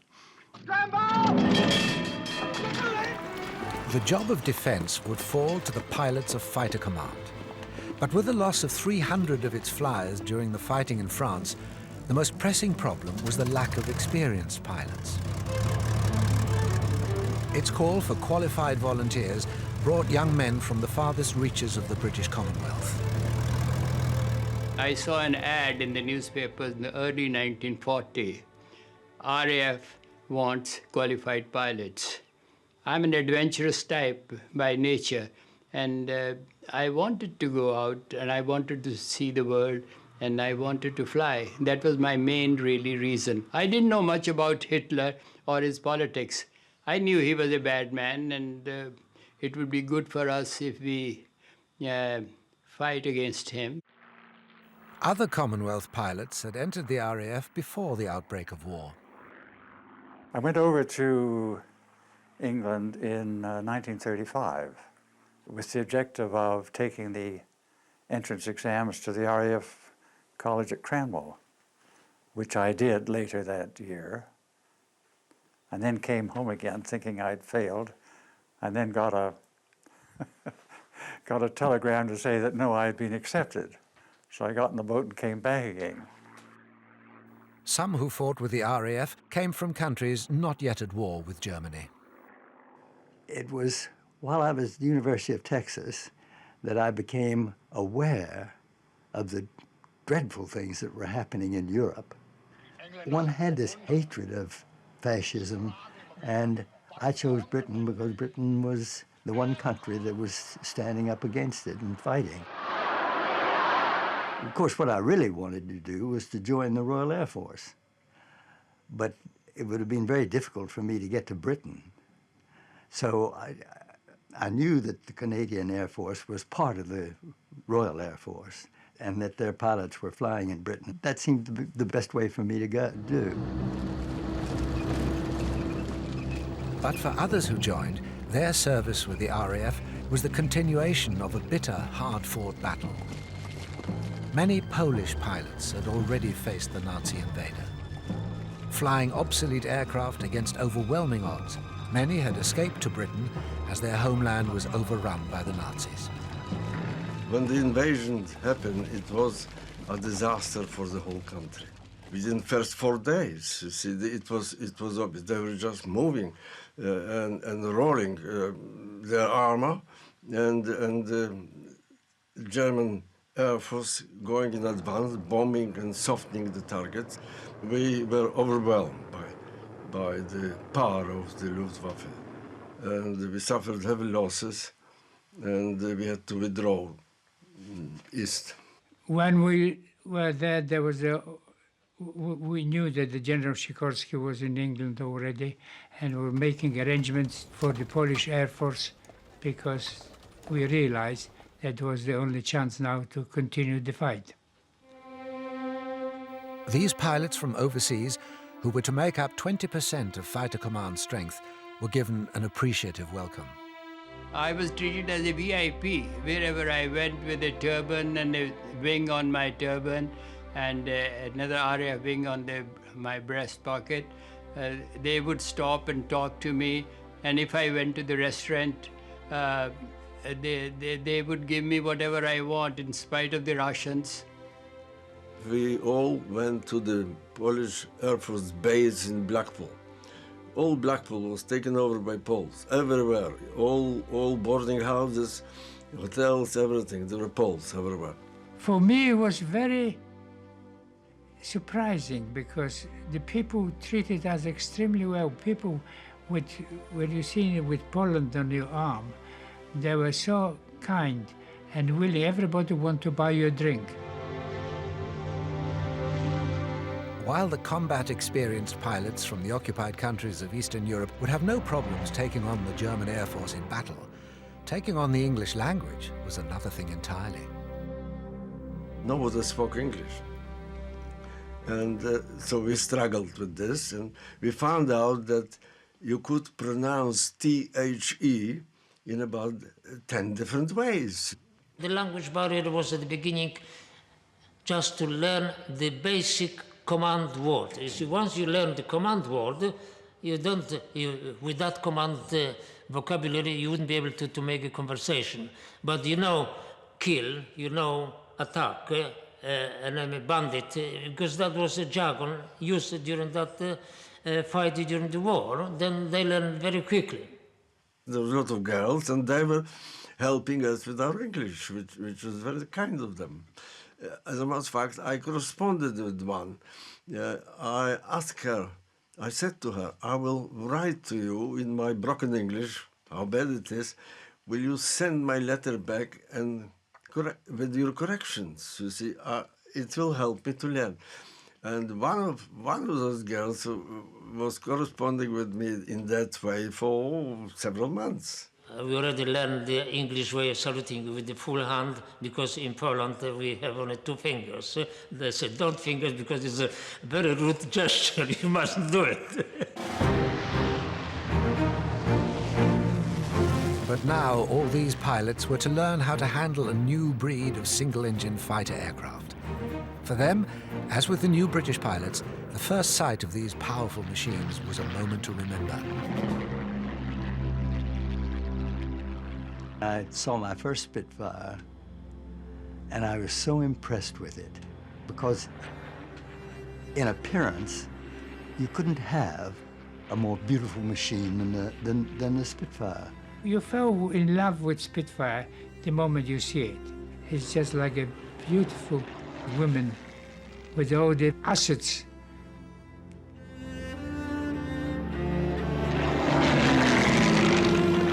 The Spitfire aircraft was a marvellous aeroplane to fly. You had to be careful on the ground because you had such a narrow undercarriage and it tended to be nose heavy.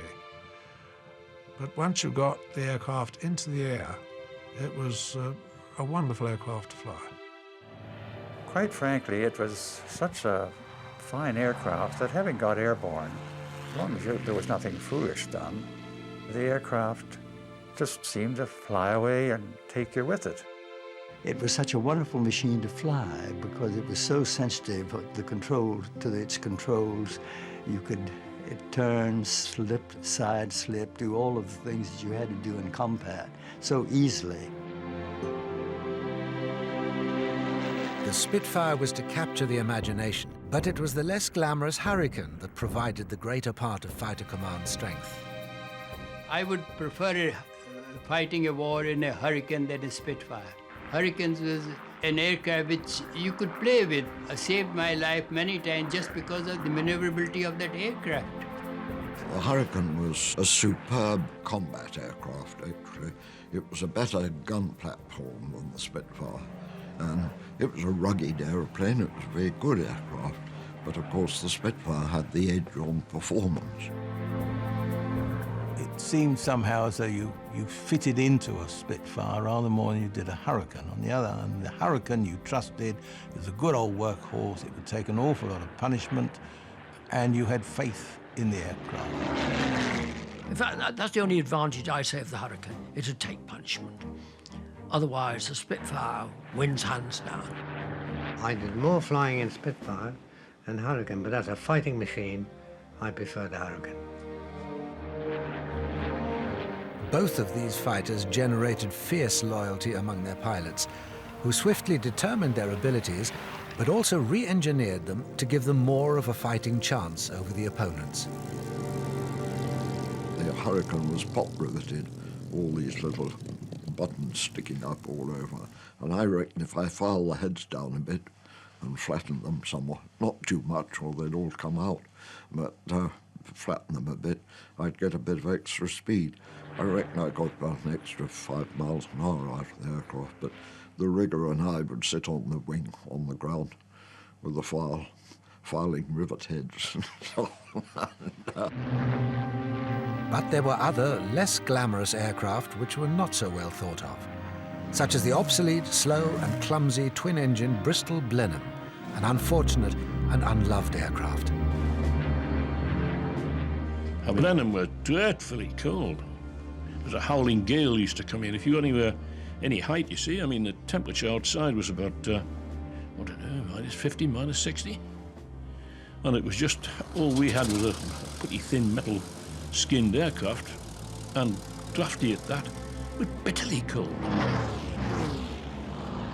When the Blenheim sort of was thrown about by the pilot, it certainly, you know, a bit sickening, you know, when you weren't experiencing it before.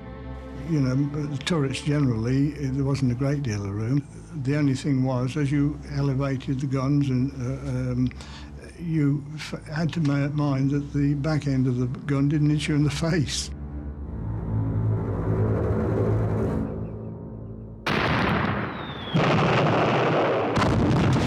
North Wheel was bombed, and quite apart from all the buildings which had been destroyed, include a lot of 25 Squadron Blenheims, and they were only too glad to see the back end of them. But There is no doubting that the Hurricane and Spitfire were beautiful machines, but the pilots that flew them would need all their courage and determination to overcome the vast Luftwaffe fleet.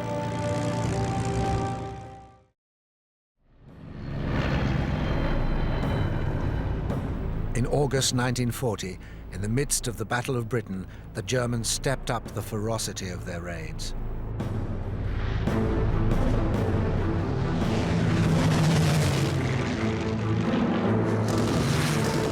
Britain's more experienced pilots had learned how to fight and survive. But newly trained pilots who were thrown into the battle had to learn quickly or die trying.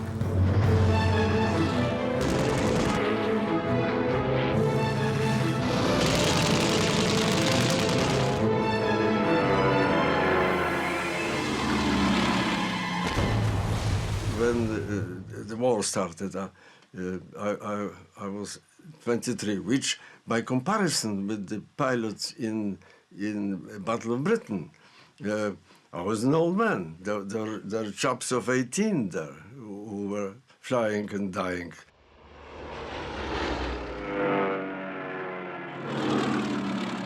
These chaps would come in and they'd sit down. They'd probably only done 7 hours on Spitfires, if that. And they watched us taking off everything we got and coming back 2 pilots short.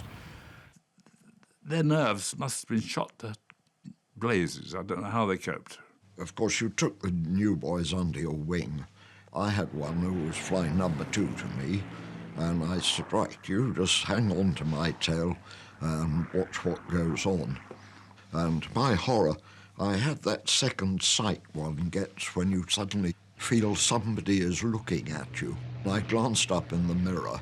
Between me and my number 2 was the biggest and fattest 109 I'd ever seen in my life. And as I looked, his whole front end lit up. So I sort of pulled and pushed everything in panic and got out of his way. And my number 2 was trailing behind. And I thought, oh, he's a good lad. He should have warned me about this 109. In fact, he should have shot at it. But anyhow, he's cutting the corner, and he'll join up very quickly by cutting the corner. And the next thing, he started firing at me. I rang him up on the radio and told him to desist, but I was quite friendly, actually, until we got on the ground, and I berated him somewhat, which was a great blow to his morale, but anyhow, I think he learnt to shoot straight from then on, because he should have just shot me straight out of the sky, after all. As the pilots of Fighter Command stood ready to take to the air day after day, the demands of combat became a deadly routine. The squadron might be on readiness for 2 or 3 hours or longer. And that meant that during all that time, you were there and you were ready to take off. We used to be sitting, listening to the music in the tents or huts, whichever were there. Then when the word came to scramble, you'd all rush to your aircraft.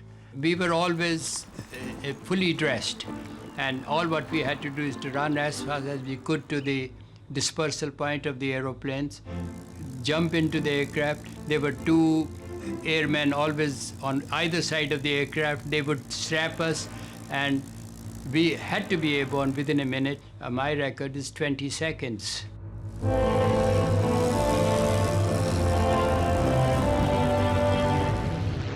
The squadron of 12 aircraft was scrambled in an easterly direction, and a few of the serviceable aircraft and the less experienced pilots, including myself, were left behind. When suddenly an order came through, scramble all aircraft. As I ran out, I looked up, and there was a German formation overhead. Now, bombs coming down.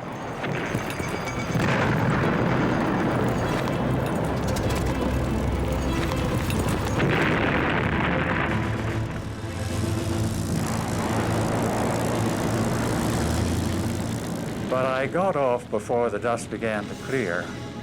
However, I lost sight of them in the clouds and haze, and I didn't see them, and I'm not sure what I would have done if I had.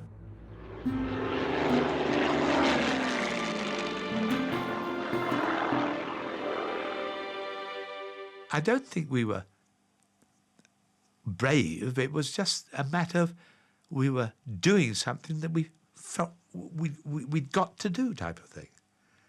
When you were going out and you'd suddenly hear that the Huns, the enemy, well, it's the Angel, so and so, and you looked, and your absolute stomach was in a knot. Lanyard leader calling. Tally-ho. But once you start firing or taking evasive action, it seems to settle you down. You're doing something definite, you see. It's being in battle. You have a mixture of emotions. If you are attacking, then you're elated, you're excited, you're feeling good. If you are being jumped upon, that's a different story. You are looking after number one. The first time I'd fired a Spitfire's guns. We intercepted a Heinkel 111. I'd been told, if in doubt, aim to miss in front, which I did. I turned in and made an attack which went in fairly close, closer than I had intended because I was flying a bit too fast. Return fire from the aircraft put a few holes in my left wing and sent one right through the hood, actually, of my cockpit. And then I pulled away and found out later that the Heinkel had crashed.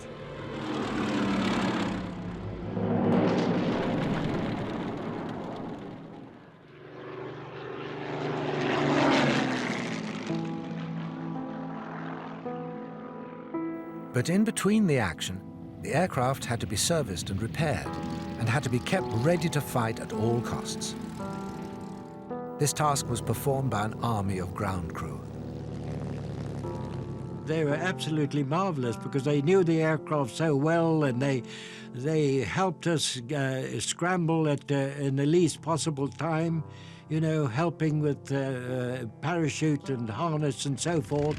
And of course they were very good and quick in rearming the aircraft. They were wonderful chaps.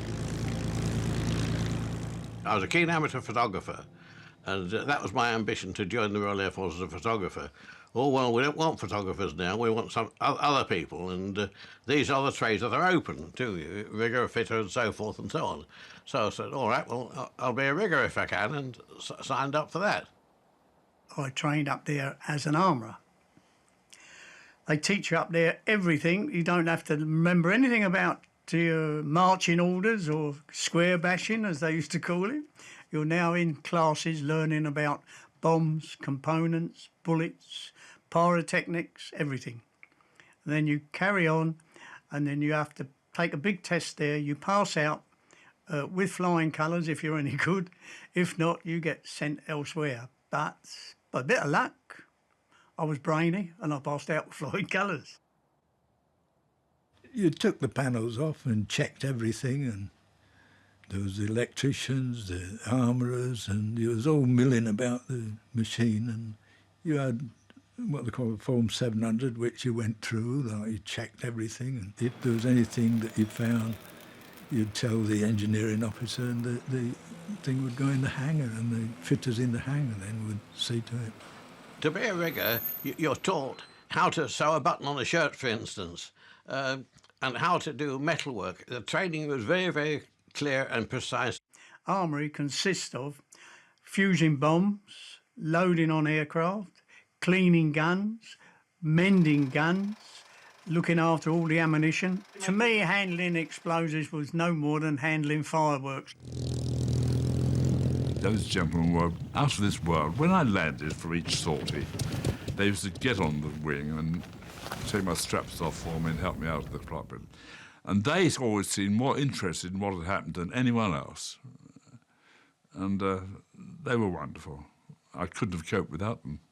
Let's face it, none of us could. Ground crew were vital to us, and they were stupendous because, OK, they weren't very busy whilst we were airborne, but when we got back, all hell broke loose. They were busy working on the aircraft, patching them up if necessary. Of course, very often through the nights, doing servicing. And I used to get a case of beer from the bar and take it up to the lads and sit on the crate whilst they drank the beer and just tell them what went on and find out how they were coping and so on. If there was anyone about, of course, you called him Sir, which... but apart from that, there was just kind of mates. That's all there was to it.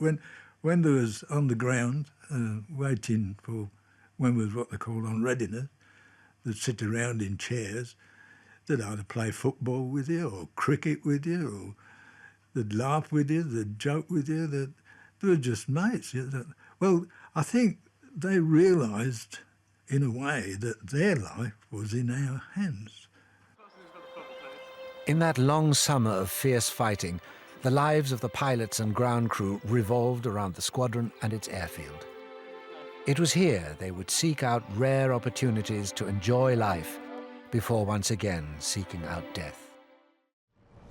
During the Battle of Britain, the pilots of Fighter Command would be engaged in savage aerial fighting one moment and then back at their bases in the English countryside the next.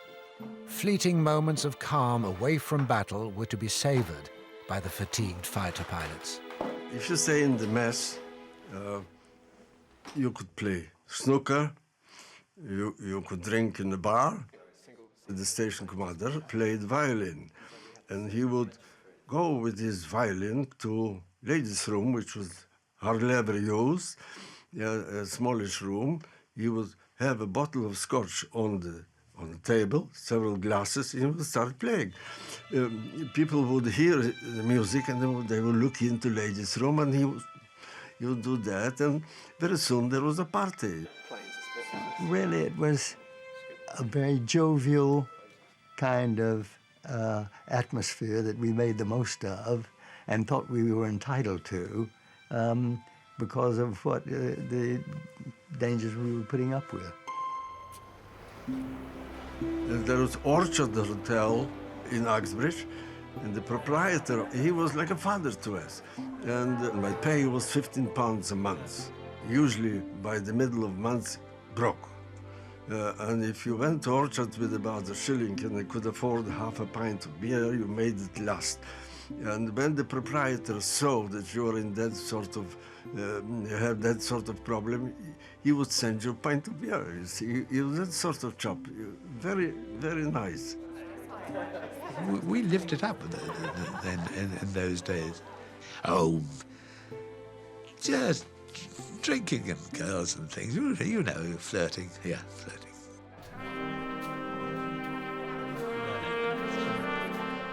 Dance, Danny. Once a week in the gymnasium, all rank dance.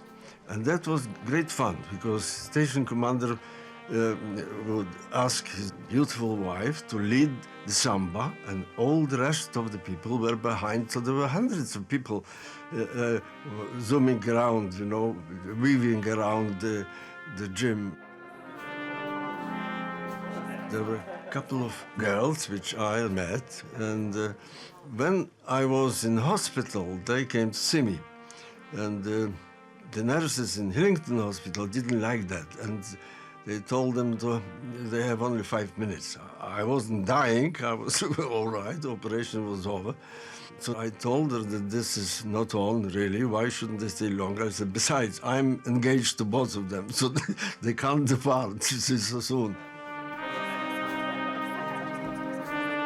As they played hard and fought hard, there was little personal hatred for the enemy. But for one group of pilots, the war was personal, an opportunity to take revenge on the hated Nazis, even if it meant ignoring official procedures. The big thing was radio silence. You didn't open your mouth unless you saw something that was going to attack you or you saw something in the distance. When the Polish squadrons came in, they wouldn't stop chattering, and they caused quite a bit of chaos from time to time. You had to think about the proper word in English, but you didn't. Now, if you wanted to say, look out, or Jerry on your tail. Now, if you start thinking how to compose that sentence, it takes time. So it was easier to say it in Polish because you could say it instantly. And that was not very popular with the RAF chaps. They sometimes would say, shut up, Poles. They said at the time that they were a menace, I think was the word they used, because they wanted to fight their own war and their own battles. There was a lot of patriotic feeling. I was fighting for Poland. I think we really lost so badly in Poland, and we have to go back to Poland, and we have to have a revenge as soon as possible on the Jerry. There was this Messerschmitt 109 shot down with a young pilot. He was thrown in by the station people into jail, and two new Polish pilots who had joined us, who really hated the Hun, went over to see him, and it was, I never saw this happen, but I was told one of them had spat at the German pilot in hate. They had so much hatred in their hearts, so much. All they wanted to do, and they were just hell-bent on kill, kill, kill.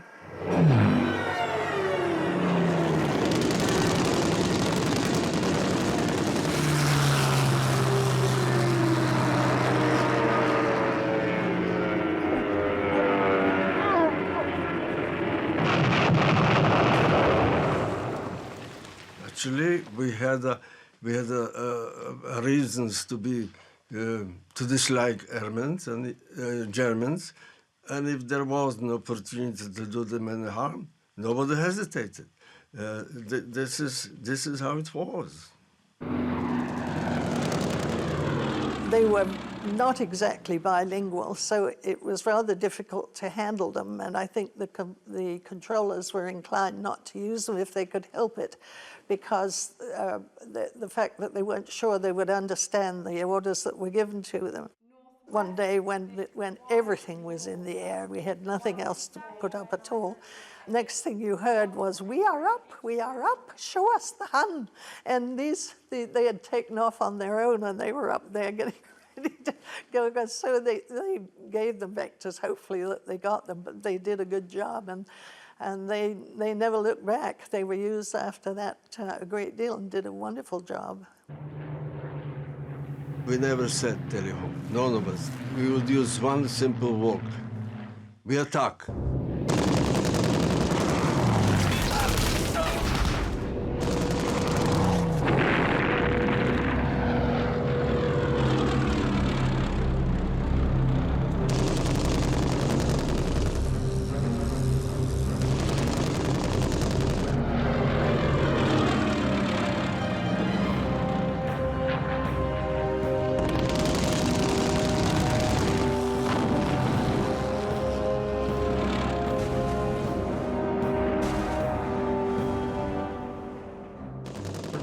quick to shoot. Sometimes they didn't wait for the order, and of course the squadron leader, when he gave an order to turn left, everybody has to turn left. And sometimes suddenly somebody said, oh, there is the enemy, and just veer off and try to fight his war by himself. There was no question of trying to keep with your leader. You look after yourself. And it happened so quickly. And I was successful. So then I thought, that, well, my God, that is the way I'm going to win the war. It's difficult to take a wholesale view that every Pole was particularly aggressive and all that. It isn't like that. In any group of men, you have different types. You have people who are born killers, who enjoy killing, and who are often a nuisance in the formation. They are after individual success. There are also other people who are observers, simply. And they will fight when they are attacked, but they are not particularly keen on exposing themselves by peeling off from the formation. In the Battle of Britain, Polish fighters were the highest scored pilots during that time. Having only 2 squadrons taking part in the Battle of Britain, were visible with the number of kills. The 303 Squadron was the most successful squadron in the Battle of Britain. Their score is the highest for the period they were there.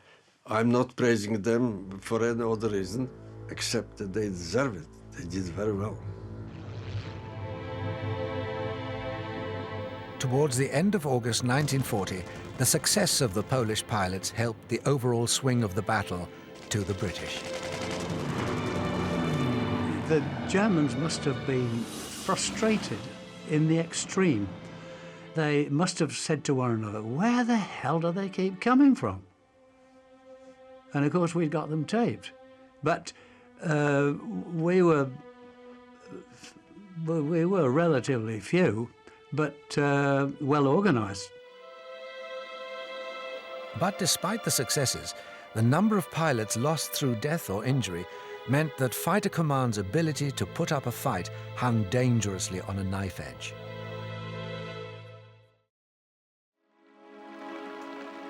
During the latter part of the Battle of Britain, every day the pilots were reminded of the fragile line between life and death when aircraft and pilot failed to return from engagements.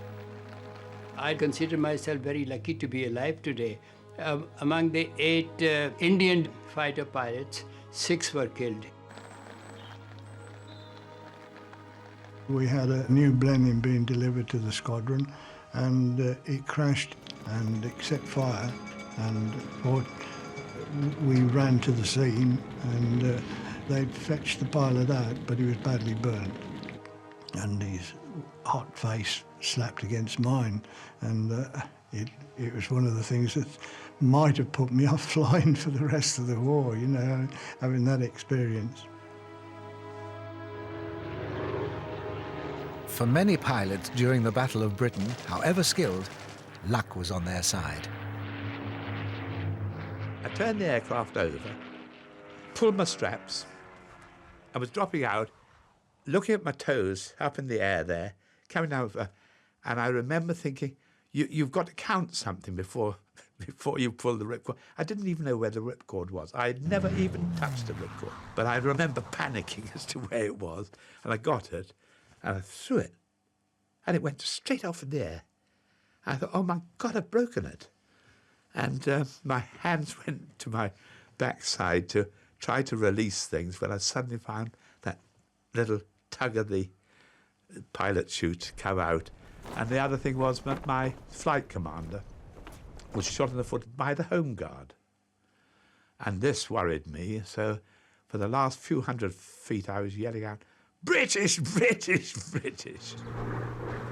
The bailout itself was normal, but the thing was I tore the parachute I think I might have been knocked out. I'm not sure about that. But all I know is when I looked up to the parachute, the 3 canopies completely had gone, and the perimeter shroud had been cut so that it was held by one single strand of silk.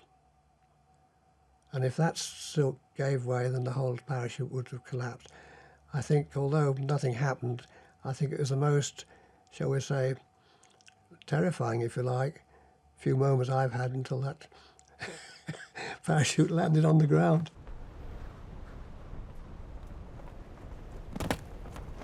I was shot down during the Battle of Britain. I came out of cloud at 18,000 feet underneath 51 and 9s. They hit me from in front and behind at the same time. How they did that without crashing into each other, I do not know. I never will know. But I can prove that it happened because I had a bullet through my shoulder from the front. Had a cannon shell came in from behind and exploded on my parachute that I was sitting on. Put a lump through my foot which split my Achilles tendon, so I had minus right leg. Had a bullet came through the armour piercing behind and went through my watch, which annoyed me, into my hand, left hand. And that was my first experience of the nasty side of war. The engine was dead.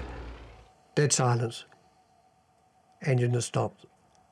Had it been high enough, I think I would have bailed out. But at 800 feet, and by the time I'd done a quick search, I was obviously too low. I was over the industrial area.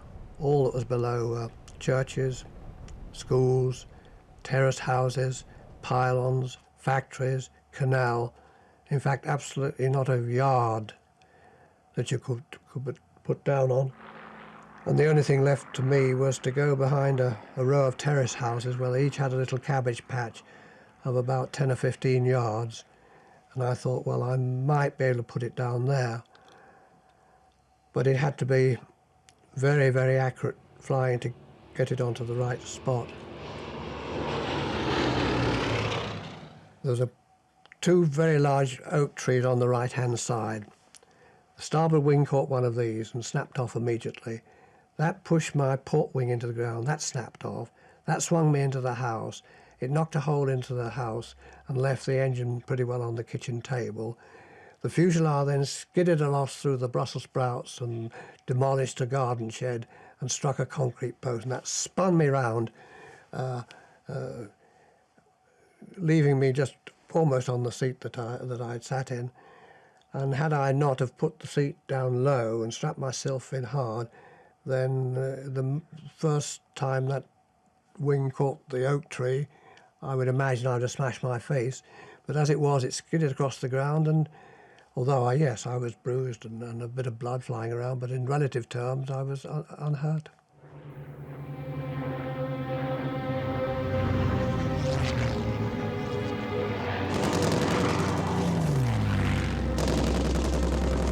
During the summer and autumn months of 1940, the Luftwaffe attempted to annihilate the RAF and destroy Britain's will to fight. They were beaten back on both counts. For the first time, the Nazi military machine had failed in its attempt to subdue an adversary. Although there would be 5 more long years of fighting before the defeat of Germany, Fighter Command had gained the first substantial victory and ensured that Britain would survive to fight on. It was a battle that altered the course of history. Those brave chaps who gave their lives for the battle deserve to be remembered because that battle was so significant. I think it was vital to this country being able to continue the war. If we hadn't won that, I think we'd have been in serious trouble. When you look at those figures, it is incredible that so few did have such an effect on so many. I was very, very proud to have been taking part in what was going on in 1940 over this country. And I suppose all these wonderful people died. Some of them were wonderful aces and were killed. And I had some wonderful friends who were killed. And I feel that now I'm getting, sort of say, some publicity or credibility, which really belongs to them. And I say, so it's, I like it. It's obviously, everyone likes, but you're getting old, getting a bit of sort of publicity. But really, all I am is representing those who died. It was a golden opportunity for people like myself to get involved in something pretty well worthwhile. We were uniquely privileged, really. I mean, to be given one of our very few fighter airplanes to take up and try and do some good with it, and then get the thing back on the ground all in one piece. It was a privilege, no doubt about that. I feel enormously privileged in the sense that I feel, I suppose, same as the chaps who took part at Trafalgar or Crécy or Agincourt or Battle of Waterloo. We happened to be the right age, the right place, the right time. It had a tremendous effect on me because when I went into that, because of my background, I was immature, scared, afraid to say boot or goose.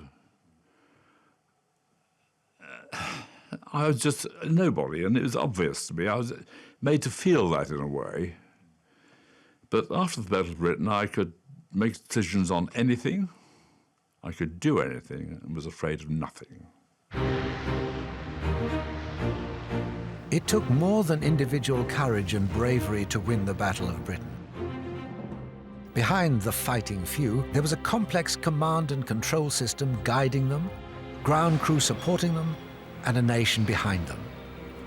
But without the stubborn courage of the fighter command pilot, strapped in his cockpit, confronting the fleets of enemy fighters and bombers, the system would have been broken, the support destroyed, and the nation laid low. Against a seemingly invincible enemy, the few of fighter command had won a great and decisive victory. Never in the field of human conflict was so much owed by so many to so few.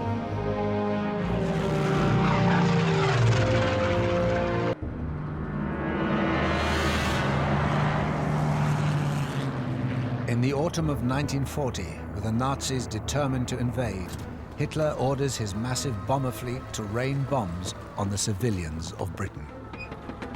There were hundreds and hundreds going over. There was no end to them. A reign of terror, really, that certainly was. I remember looking up towards the Thames and absolutely a sea of fire. You sort of sat there in fright and just hoping it wasn't your turn, you know. Now is the hour for total war from the air and the complete destruction of Britain's cities.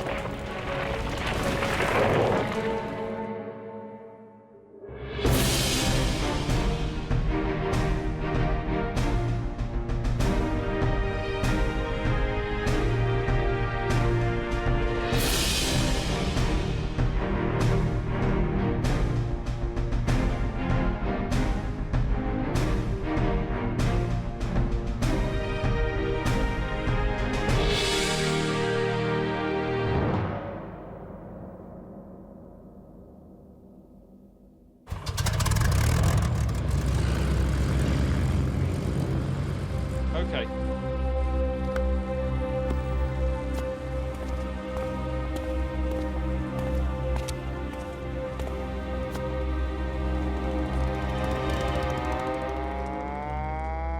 August 1940. Britain's defences are under attack. The German Air Force continues its offensive against the airfields and installations of the Royal Air Force. The Luftwaffe must gain control of the skies if Hitler's invasion fleet, ready on the coast of France, is to land on the beaches of southern England.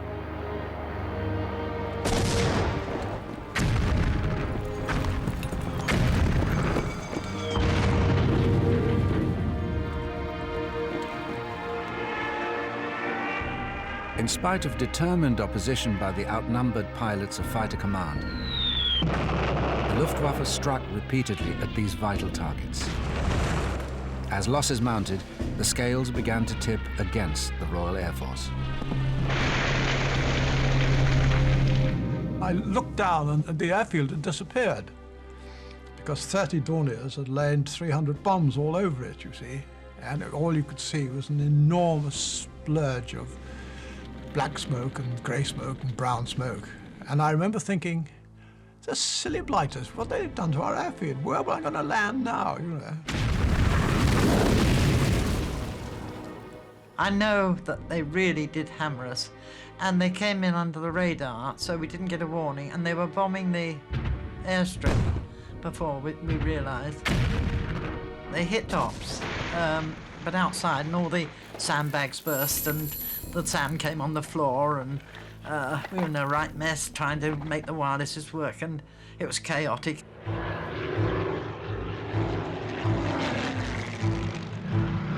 The hard-pressed pilots of the Royal Air Force continued to fight back.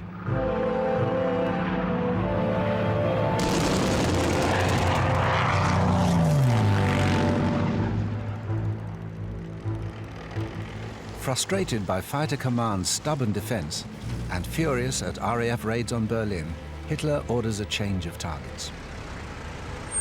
Britain's cities will be razed to the ground, and London, the prime target, will be annihilated.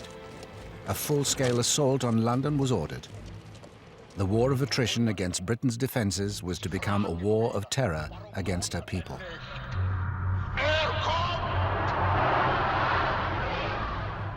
Strangely enough, we expected to be bombed. That was part of the deal. We knew the Germans had the bombers, and we were expecting to be bombed. Goering, Commander-in-Chief of the Luftwaffe, stated his intentions. The assault on London would continue day and night until the RAF has destroyed itself in a vain attempt to stop us, and until the people's will to resist has been broken.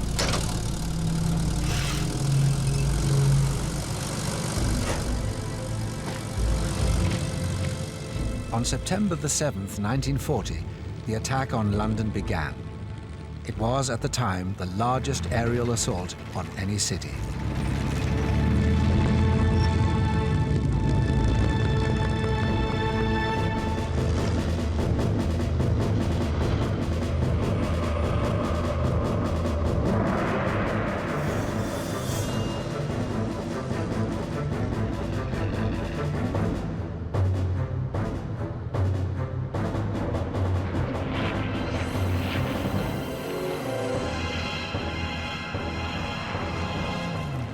Fighter Command was caught off guard by this change of target.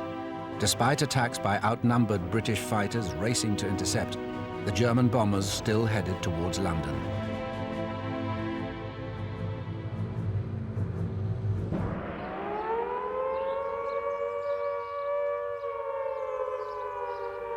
The sirens were the worst part of the whole raid. That terrible noise that they made. Your whole tummy came up as far as your mouth and went down again when you heard one of those sirens, and your knees went all wobbly. It's a most frightening, chilling sound, because you knew then that they were coming over. And then the drone of the bombers, which was a very familiar sound, getting louder and louder and louder. It seemed like hundreds and hundreds going over. There was no end to them. And everybody was looking up, and because my mother, when she heard a bomber, she would bury her head in the couch and say, "Oh my God, help us."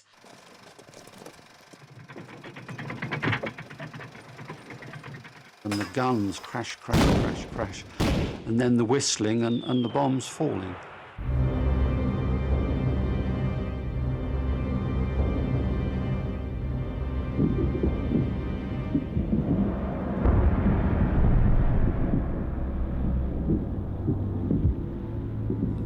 also remember the place shaking so, the whole building shaking, and one would have thought the building was going to fall down.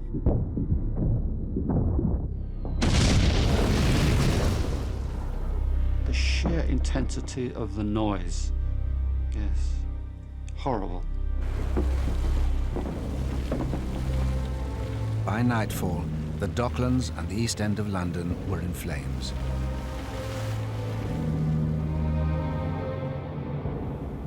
And the fires acted as terrible beacons, guiding yet more German bombers towards the burning city.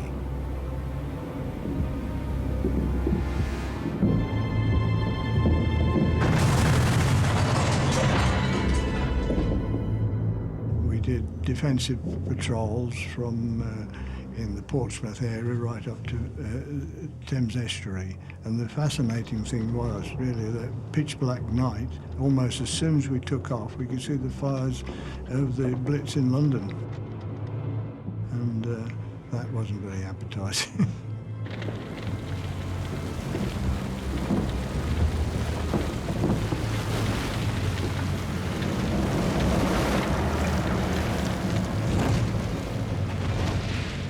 I remember looking up towards the Thames and it was absolutely a sea of fire. I can remember going up to the Primrose Hill, which is one of the highest places in London, and just watching this red glow in the sky. The whole of the East End was on fire. My boyfriend and I were standing on the corner saying good night, and we could see all these fires. I mean, really, the sky was lit up red, and sirens were going, fire engines, and oh God, there must have been pandemonium in London on that one particular night. By dawn, the German bombers had returned to base, leaving a scene of immense destruction in their wake. In that first great bombing raid on London, 430 people were killed, 1,600 seriously injured.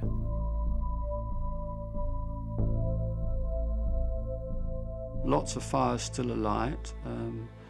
Members of the fire brigade and so on would still be around. People damping fires down, and that acrid smell of the smoke was hanging in the air all the time. Not really understanding, I suppose, the death and destruction, because that would have all been cleared away, other than the sheer debris that was left. And I can remember certain people coming in swathed in bandages and sitting around or sitting on the floor, and my mother helping them. This was only the beginning of London's ordeal. The Luftwaffe would return repeatedly to rain bombs upon the city. And people's lives would be dramatically altered as they learned to cope with the threat of destruction from the sky.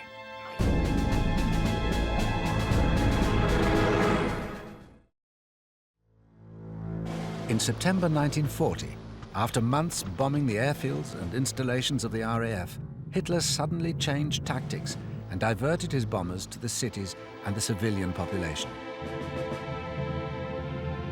For the people of England, this change of targets was terrifying. But for the RAF, it was a well-timed rescue from the jaws of defeat.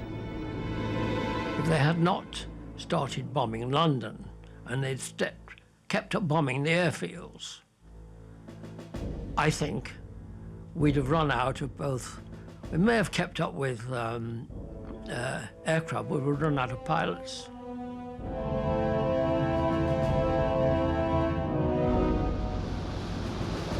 After the mass bombing of London on September the 7th, 1940, the terror raids now became widespread as Hitler attempted to break the spirit of the British people.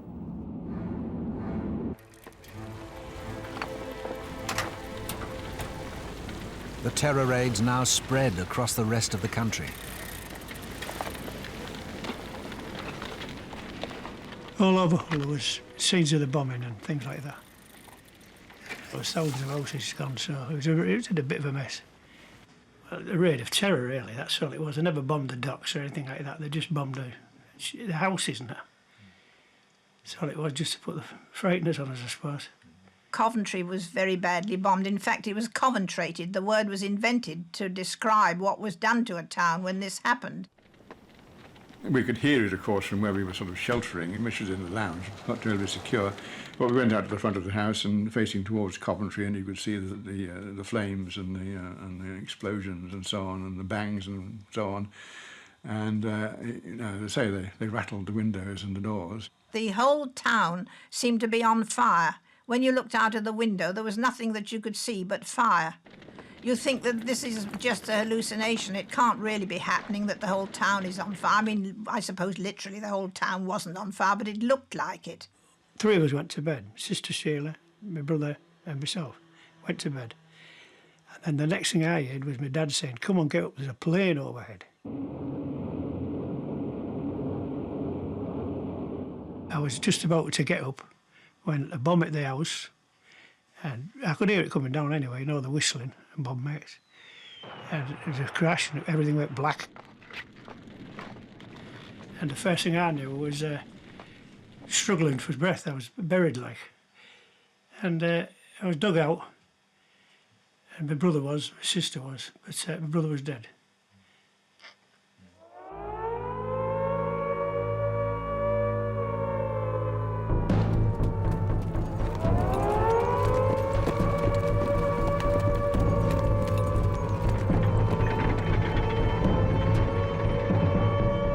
With each raid, people were forced to seek refuge from the bombing, hurrying to the protection of the air raid shelters.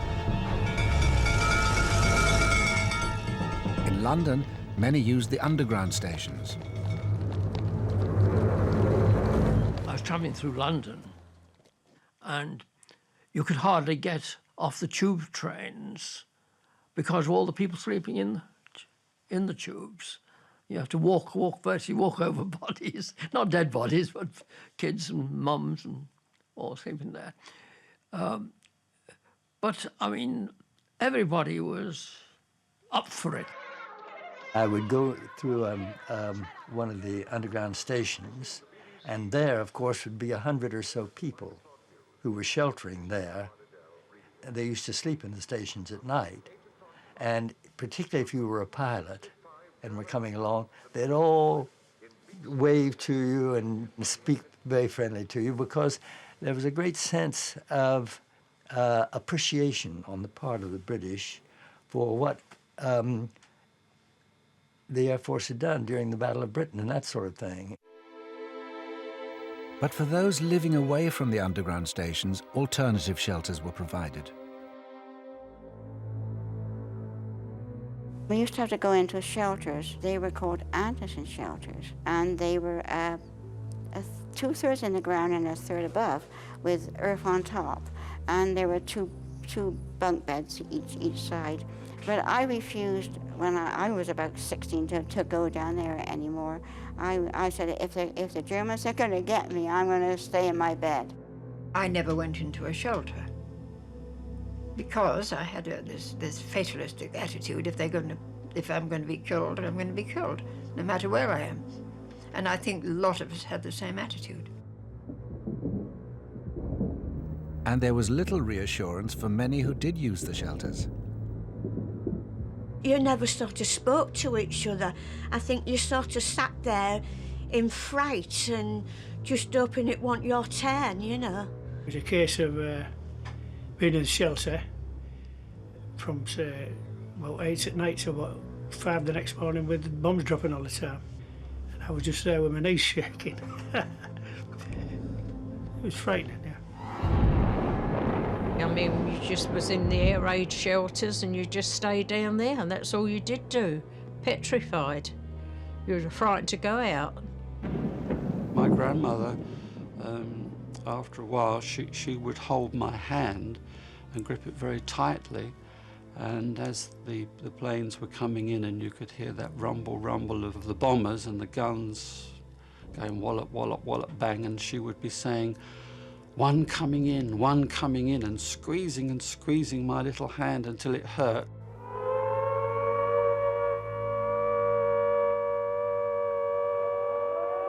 The most wonderful sound, of course, in the war was the sound of the all clear, normally about dawn, and that was really beautiful music. As soon as it was all clear went, you'd all go out back into the house, and then you'd start talking, probably put the kettle on for a cup of tea, because it was all over. But for some, after a night of bombing, getting back to normality would be impossible. My neighbour further up the road, when he went to the door of the shelter, it was only canvas that we had, he didn't go out. He came back and said, "The bloody house has gone." His wife said to him, "Don't be stupid." It had. All that was left of this house was the front bay window, a bit of the roof, and the room underneath. The rest was all blown away. And we were in the shelter in the garden. We never knew it had happened. As the German onslaught continued, the bombing raids were becoming almost commonplace. But with rationing strictly enforced, most people were more preoccupied with where their next meal was coming from. The one thing you worried about was your ration book, which was in your handbag, because if you lost your ration book, you couldn't get any food, and that was very serious. As far as food is concerned, for example, I never felt, we were underfed or hungry or anything. We always seemed to have enough to eat, But what I don't know is whether my mother or father ever sacrificed any of their rations for us too, because, might have done, but they certainly wouldn't admit it if they had. Oh, there was a bit of shortage of beer. When we went to the pubs at night, we had to queue up to get into a pub. And then when you got in, you used to get a pint glass so it lasted you and pour it into your little ones. But then maybe about 9 o'clock they'd say, "Oh, the beer's off, it's gone." And that was the end of it. There was no more beer for the night. My mother took me to see my father, who was fire watching at his place of work, but it was under the Ministry of Food. And there were tins of salmon and tinned fruits, which we never ever saw. And as my mother and I walked in, my mother said, "Do you think they would miss some of this?" And I said, "Don't you dare touch it. It's all under bond, So that night, there was a big air raid on Bristol. And this warehouse got bombed to smithereen. We could have taken the whole lot, and they would never have known. People had to queue. You queued for anything. Clothes rationing came in, and people shared clothes. And if the girls got married, one wedding dress would do the rounds for about 12 of them.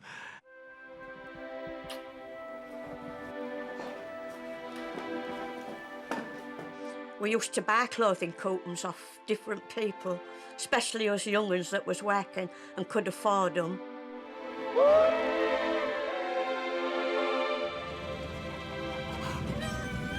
Some friends of ours who had a farm, they'd had some people staying, and they gave them some rabbits to take back to London, because of course you could, if you lived on a farm, you could go out and shoot a rabbit. And the people who took this rabbit said they enjoyed it very much, but it took them an awful long time plucking it. For some, the enemy was not an impersonal, unseen foe, but a very real threat, close and full of spite. One night I went to pictures on Holderness Road, and the picture was just about over when the buzzers went. So we all came out, we didn't stop to see it finished. And as we was going along Holderness Road to go home, because there wasn't any buses, we had to walk home, and we was running along and there was machine gunning us.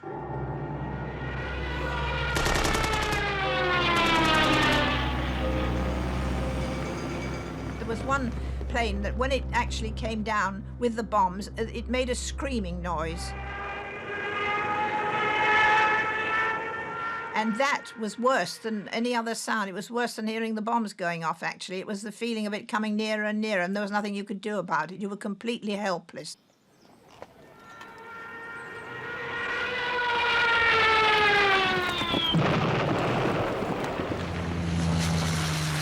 We were lying lying on the ground because these planes were very low, and we could see the pilots inside the planes, and they were deliberately trying to machine gun us where we were lying in the gutters. And you know, your feet feel to you as if they're extremely big. It looks as though he's bound to see your feet. It wasn't only the German bombers they had to worry about. Our own defences could be dangerous too. As I was walking along, I did have my tin hat on and my stuff with me, but I was keeping pretty close to the wall alongside a building, and a bright scarlet fiery thing flew over my left shoulder and just down, and my toe nearly kicked it as I was walking along, and it scudded forward, and it was the shell cap from one of the guns that had come down. I was very lucky that it went over my shoulder and didn't hit me. Hitler expected the devastation and horror of his bombing campaign to bring the population swiftly to its knees. But the German Führer had underestimated the resolve of the British people.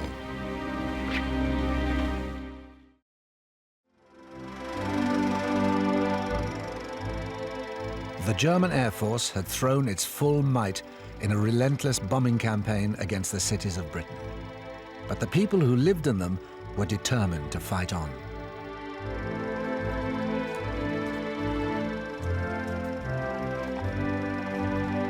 After the bombing, the shops would be damaged, the roads would be damaged, the buses weren't running. But among everybody was this need to get back into the office that day, whether they walked, cycled, got a lift. And it was this determination to stay fighting, and the shops to stay open. In the weapons factories, the constant bombing raids were seen more as an interruption to the importance of the war work. When we got air raid warnings, we kept on having to run out down the air raid shelter. I remember one day it was 16 times. As soon as the buses went, the machine stopped. And so you'd all leave everything you was doing and go to the shelters. We would crack jokes and that, you know, and think, oh, well, we'd say, well, goodbye, see you in about 10 minutes.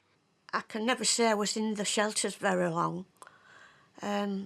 You know, then we all had to go back again and get back on our machines and start the machine up and carry on working.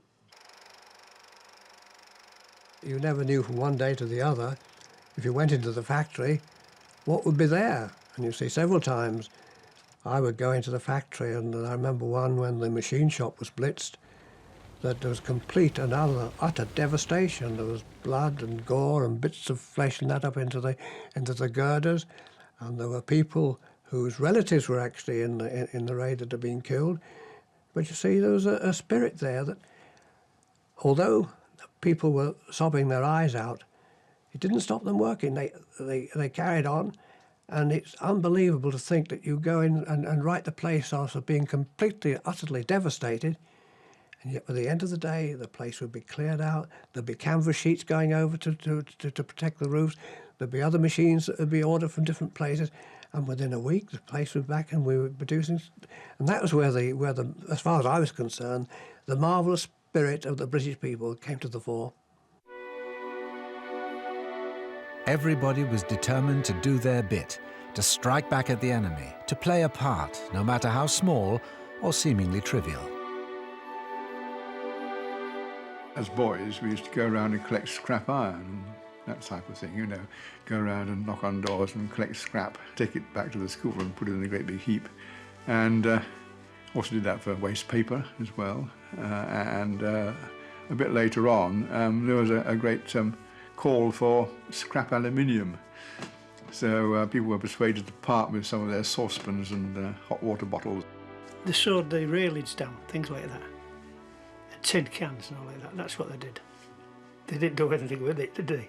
The railings and the tin cans just piled up. I think what the idea was, it gave the people a feeling that they were, you know, participating, you know. You come to 1940, what can we all do, you know? Can we do our bit, you see?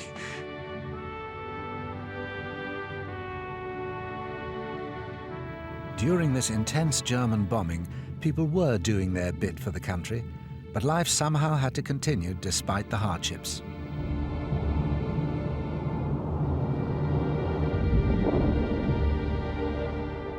What the Londoners put up with is unbelievable, I think. And I mean, you never heard anybody grumbling about it.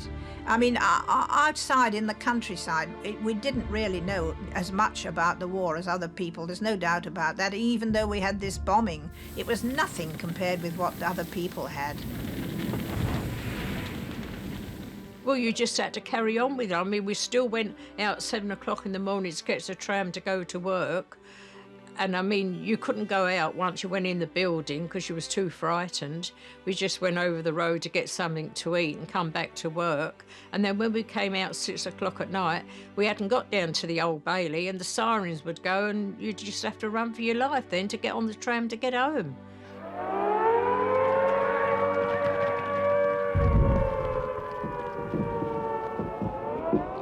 I booked into the hotel in London and all these bombs were falling.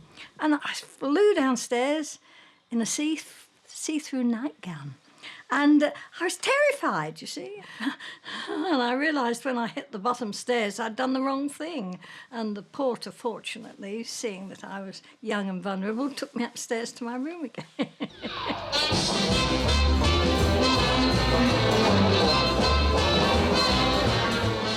But despite the intense bombing, the glamour of London's West End was still a mecca for the hard-pressed and battle-fatigued members of the armed forces. Some chaps will get in a little Austin 7 and go up to London and spend the night in their own sweet way and probably find a dolly bird or so, I don't know, but that wasn't my forte. I could have a night out in London and it was simply wonderful because the contrast between the life in a barrack hut and in an radar ops room compared with going up to London and really going to town. It was a very happy, gay city.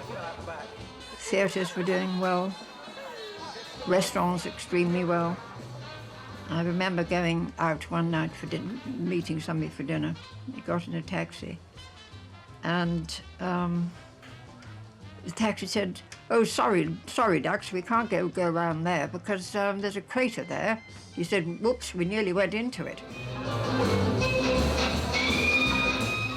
The first thing we would do, we had a special offer. All women in uniform could go to Elizabeth Arden in Bond Street and have her face done up and have a lovely facial and have her nails done and be made to look absolutely smashing.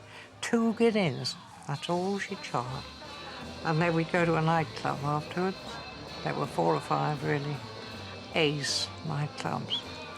And the atmosphere was absolutely wonderful. The girls that were the prostitutes round there, and there were a lot then during the war, they were very good to us. They'd say, "Oh, if you're stuck, you can always stay in our room. You won't be disturbed at all." And this was the attitude in London. But the Regent Palace always had a room for us. And we could always stay there, because often we'd get to the tube to go home, or the train to go home, and the line had been bombed, and so you couldn't get back. So we had to ring the station and say, "Look, I can't get back," which was a bit dodgy when you hadn't got a pass. You'd finish up with bacon and eggs, breakfast, and get out onto the street about 6 in the morning, with dawn coming up. You were in full evening dress, I might add. No scruffy stuff. And, of course, the men were all in uniform. So and then you get back into your uniform and crawl off back to camp and look at that barrack room with all those beastly beds around it and the stove in the middle of the hut. And it was a bit of a come-down, to say the least of it. For one famous London entertainer, risking her life nightly was her way of keeping London going in defiance of Hitler's plans. The theatre stayed open, and of course there was just to keep the morale up, and the radio programmes were very important. the raid would start while we were in the theatre, but the show still went on. The manager came on stage and said, well, anybody who would like to leave, there's the air raid shelters, but the show will continue, and it did. And then if the raid was still on, I would stay in the theatre all night. One night I managed to get home, but the next morning when I arrived to go into the show, once again the theatre was closed, and a landmine had gone through the roof of the stage and just its nose didn't touch the stage itself, so it didn't go off. But if it had done, there'd been goodbye to Oxford Street, the London Palladium and everything.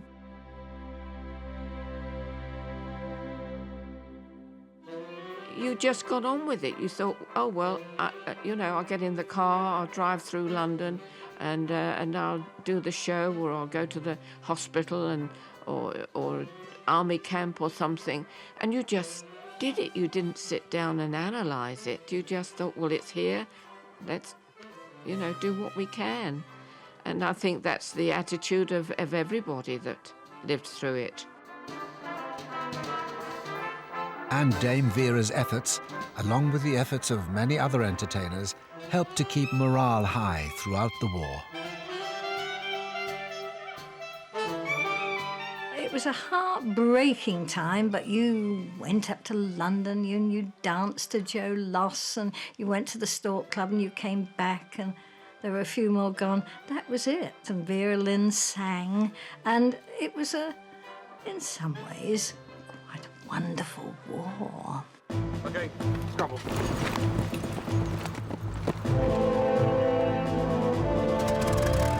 While the civilians of Britain's cities took the pounding of Hitler's wrath, the previously battered RAF was given the opportunity to regain its strength and take the fight back to the Germans.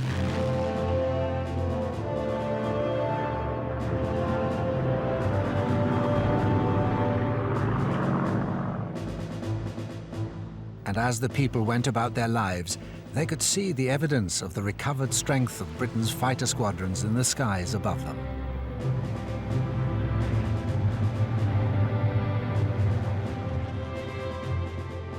Went up to the park. I did my courting there. We used to sit there and watch the dogfights. I was washing my hair and someone said, oh, look, there's 2 aeroplanes up there having a fight. And, of course, I dashed out with a towel in my hair. I wanted to have a look. On those clear days, you would see them going round and round and smoke. No sound. I don't remember any sound from them at all. But one minute there would be a number of aircraft in the sky, obviously fighting, and within seconds they'd all be gone.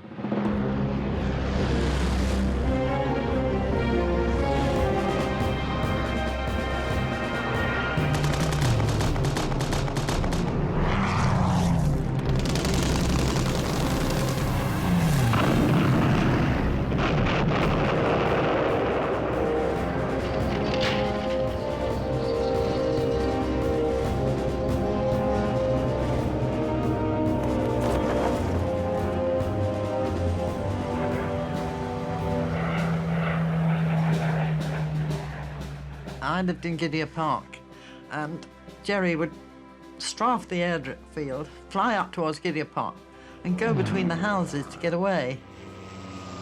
And I'd sort of go in the garden, sit and sunbathe, watch them, because they would chase them.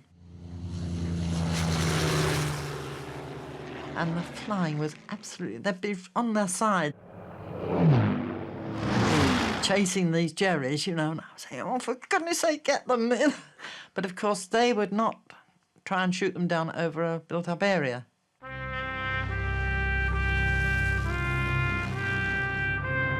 And for these lower-flying fighter pilots, the aftermath of the enemy getting through was all too visible. You knew people were trapped in buildings. You saw ambulances, you saw fire tenders, and you saw the great effort made by the firemen to rescue people, those sort of things. But as a a pilot taking one, that was just a part of the passing panorama.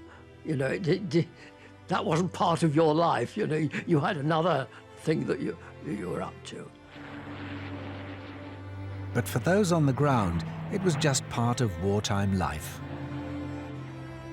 If you was in uniform, whether you're a soldier, sailor, airman or whatever it was, if the firemen were hard pushed, they would sometimes ask you to help them, you know, hold the hose or something. You didn't do anything, you didn't get too near, but they used to ask you to help them, seeing as you was a serviceman, you see.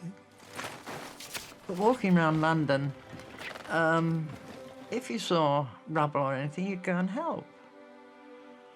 It never crossed my mind, you know, you'd help the ARP people and everything. Everybody would muck in. And you'd go down the tube stations at night and they'd all be on the platforms asleep there singing their hearts out. And because you were an Air Force uniform, they'd give you anything. The people of Britain, whether in uniform or not, refused to be beaten. Instead of destroying their will, the Blitz, in the words of Churchill, had kindled a fire in their hearts.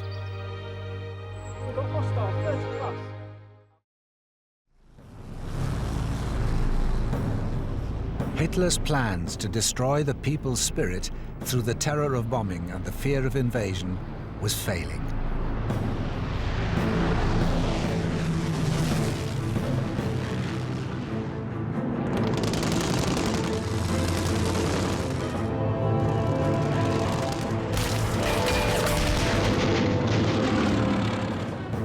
The people of Britain were standing together against this common enemy.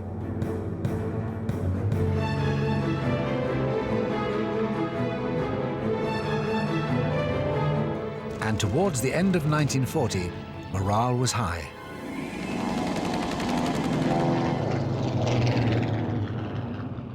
Somehow, in times like this of intense danger, intense hardship, it bonded people together. People in different walks of life and those who were relatives of the men in the services, those who were working in factories making arms, those who were just getting by, had all been brought together by this threat to them all. It did bring people very close together. And everybody was willing to help everybody else. And you talk to everybody. Strangers, anybody. I would strongly say that people got more and more strength in their resolve that we would win. But seeing outside, another house, another row had gone, roads full of muck and rubble and bits and pieces of furniture, people with wheelbarrows pushing and taking things around. But it was accepted. That was the way of life at that time, but it would get better. That was the fire. This was the aftermath. We have no reason or wish to hide it. It merely serves as a spur to British determination to win this war. But as they stood up to this constant danger in their daily lives, most people felt that the word bravery just didn't apply to them. In a way, we were filled with a certain kind of elation and excitement that this was going to bring something new into our lives that we hadn't dealt with before. And I mean, none of us ever thought we'd be killed. We'd got no thought of that at all.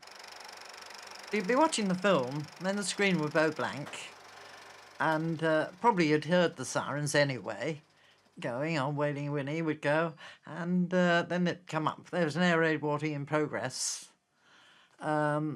Those that wish to take cover can do, or words to that effect. But nobody seemed to take any notice of it, and then they used to flash on, and then the film would start off again. We always just carried on the same, and when things had happened, the next day there'd be a bit of chitter-chatter, you know, between us all, and then we just did what we had to do that day, go to work or go to the shops. I don't think we were scared. I think it was a matter of take life as it comes, you know. I think this is how we grew up. You know, you would just pick yourself up and dust yourself off and go about your business. You either survive and ride it over or you don't. I think that was maybe a residue of the war, and from beginning to end, that you became hardened to the certain things that you saw and heard. If you weren't, you'd have been in an awful mess, I think.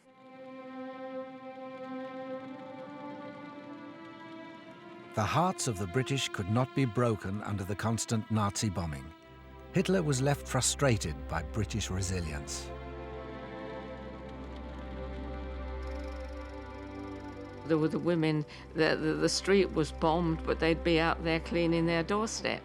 You know, the feeling was how we're going to beat them, you know. It was a wonderful time for people. That's why they say now, you know, they were wonderful times. That's the bit they remember. In the early months of 1941, the German war machine turned east towards Russia and scaled down its bombing campaign against Britain. For the people who lived through the Blitz, the memories of such a spirited time live on. I wouldn't have missed it. It was a wonderful experience. You saw the best of men and probably the worst of men.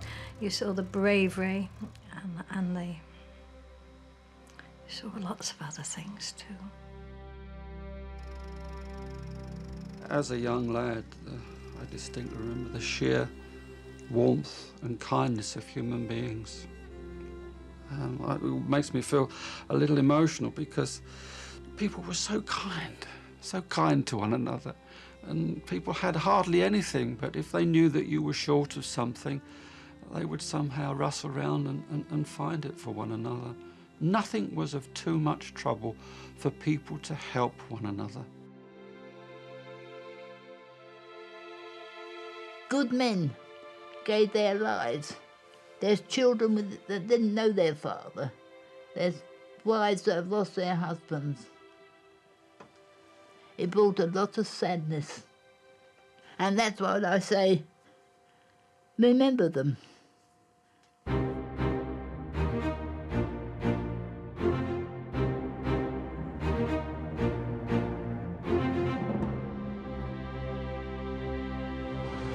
The Battle of Britain destroyed the myth of the Luftwaffe's invincibility, while the fortitude and determination of the people who lived through the Blitz meant that Hitler's intentions to conquer a shattered and submissive nation came to nothing.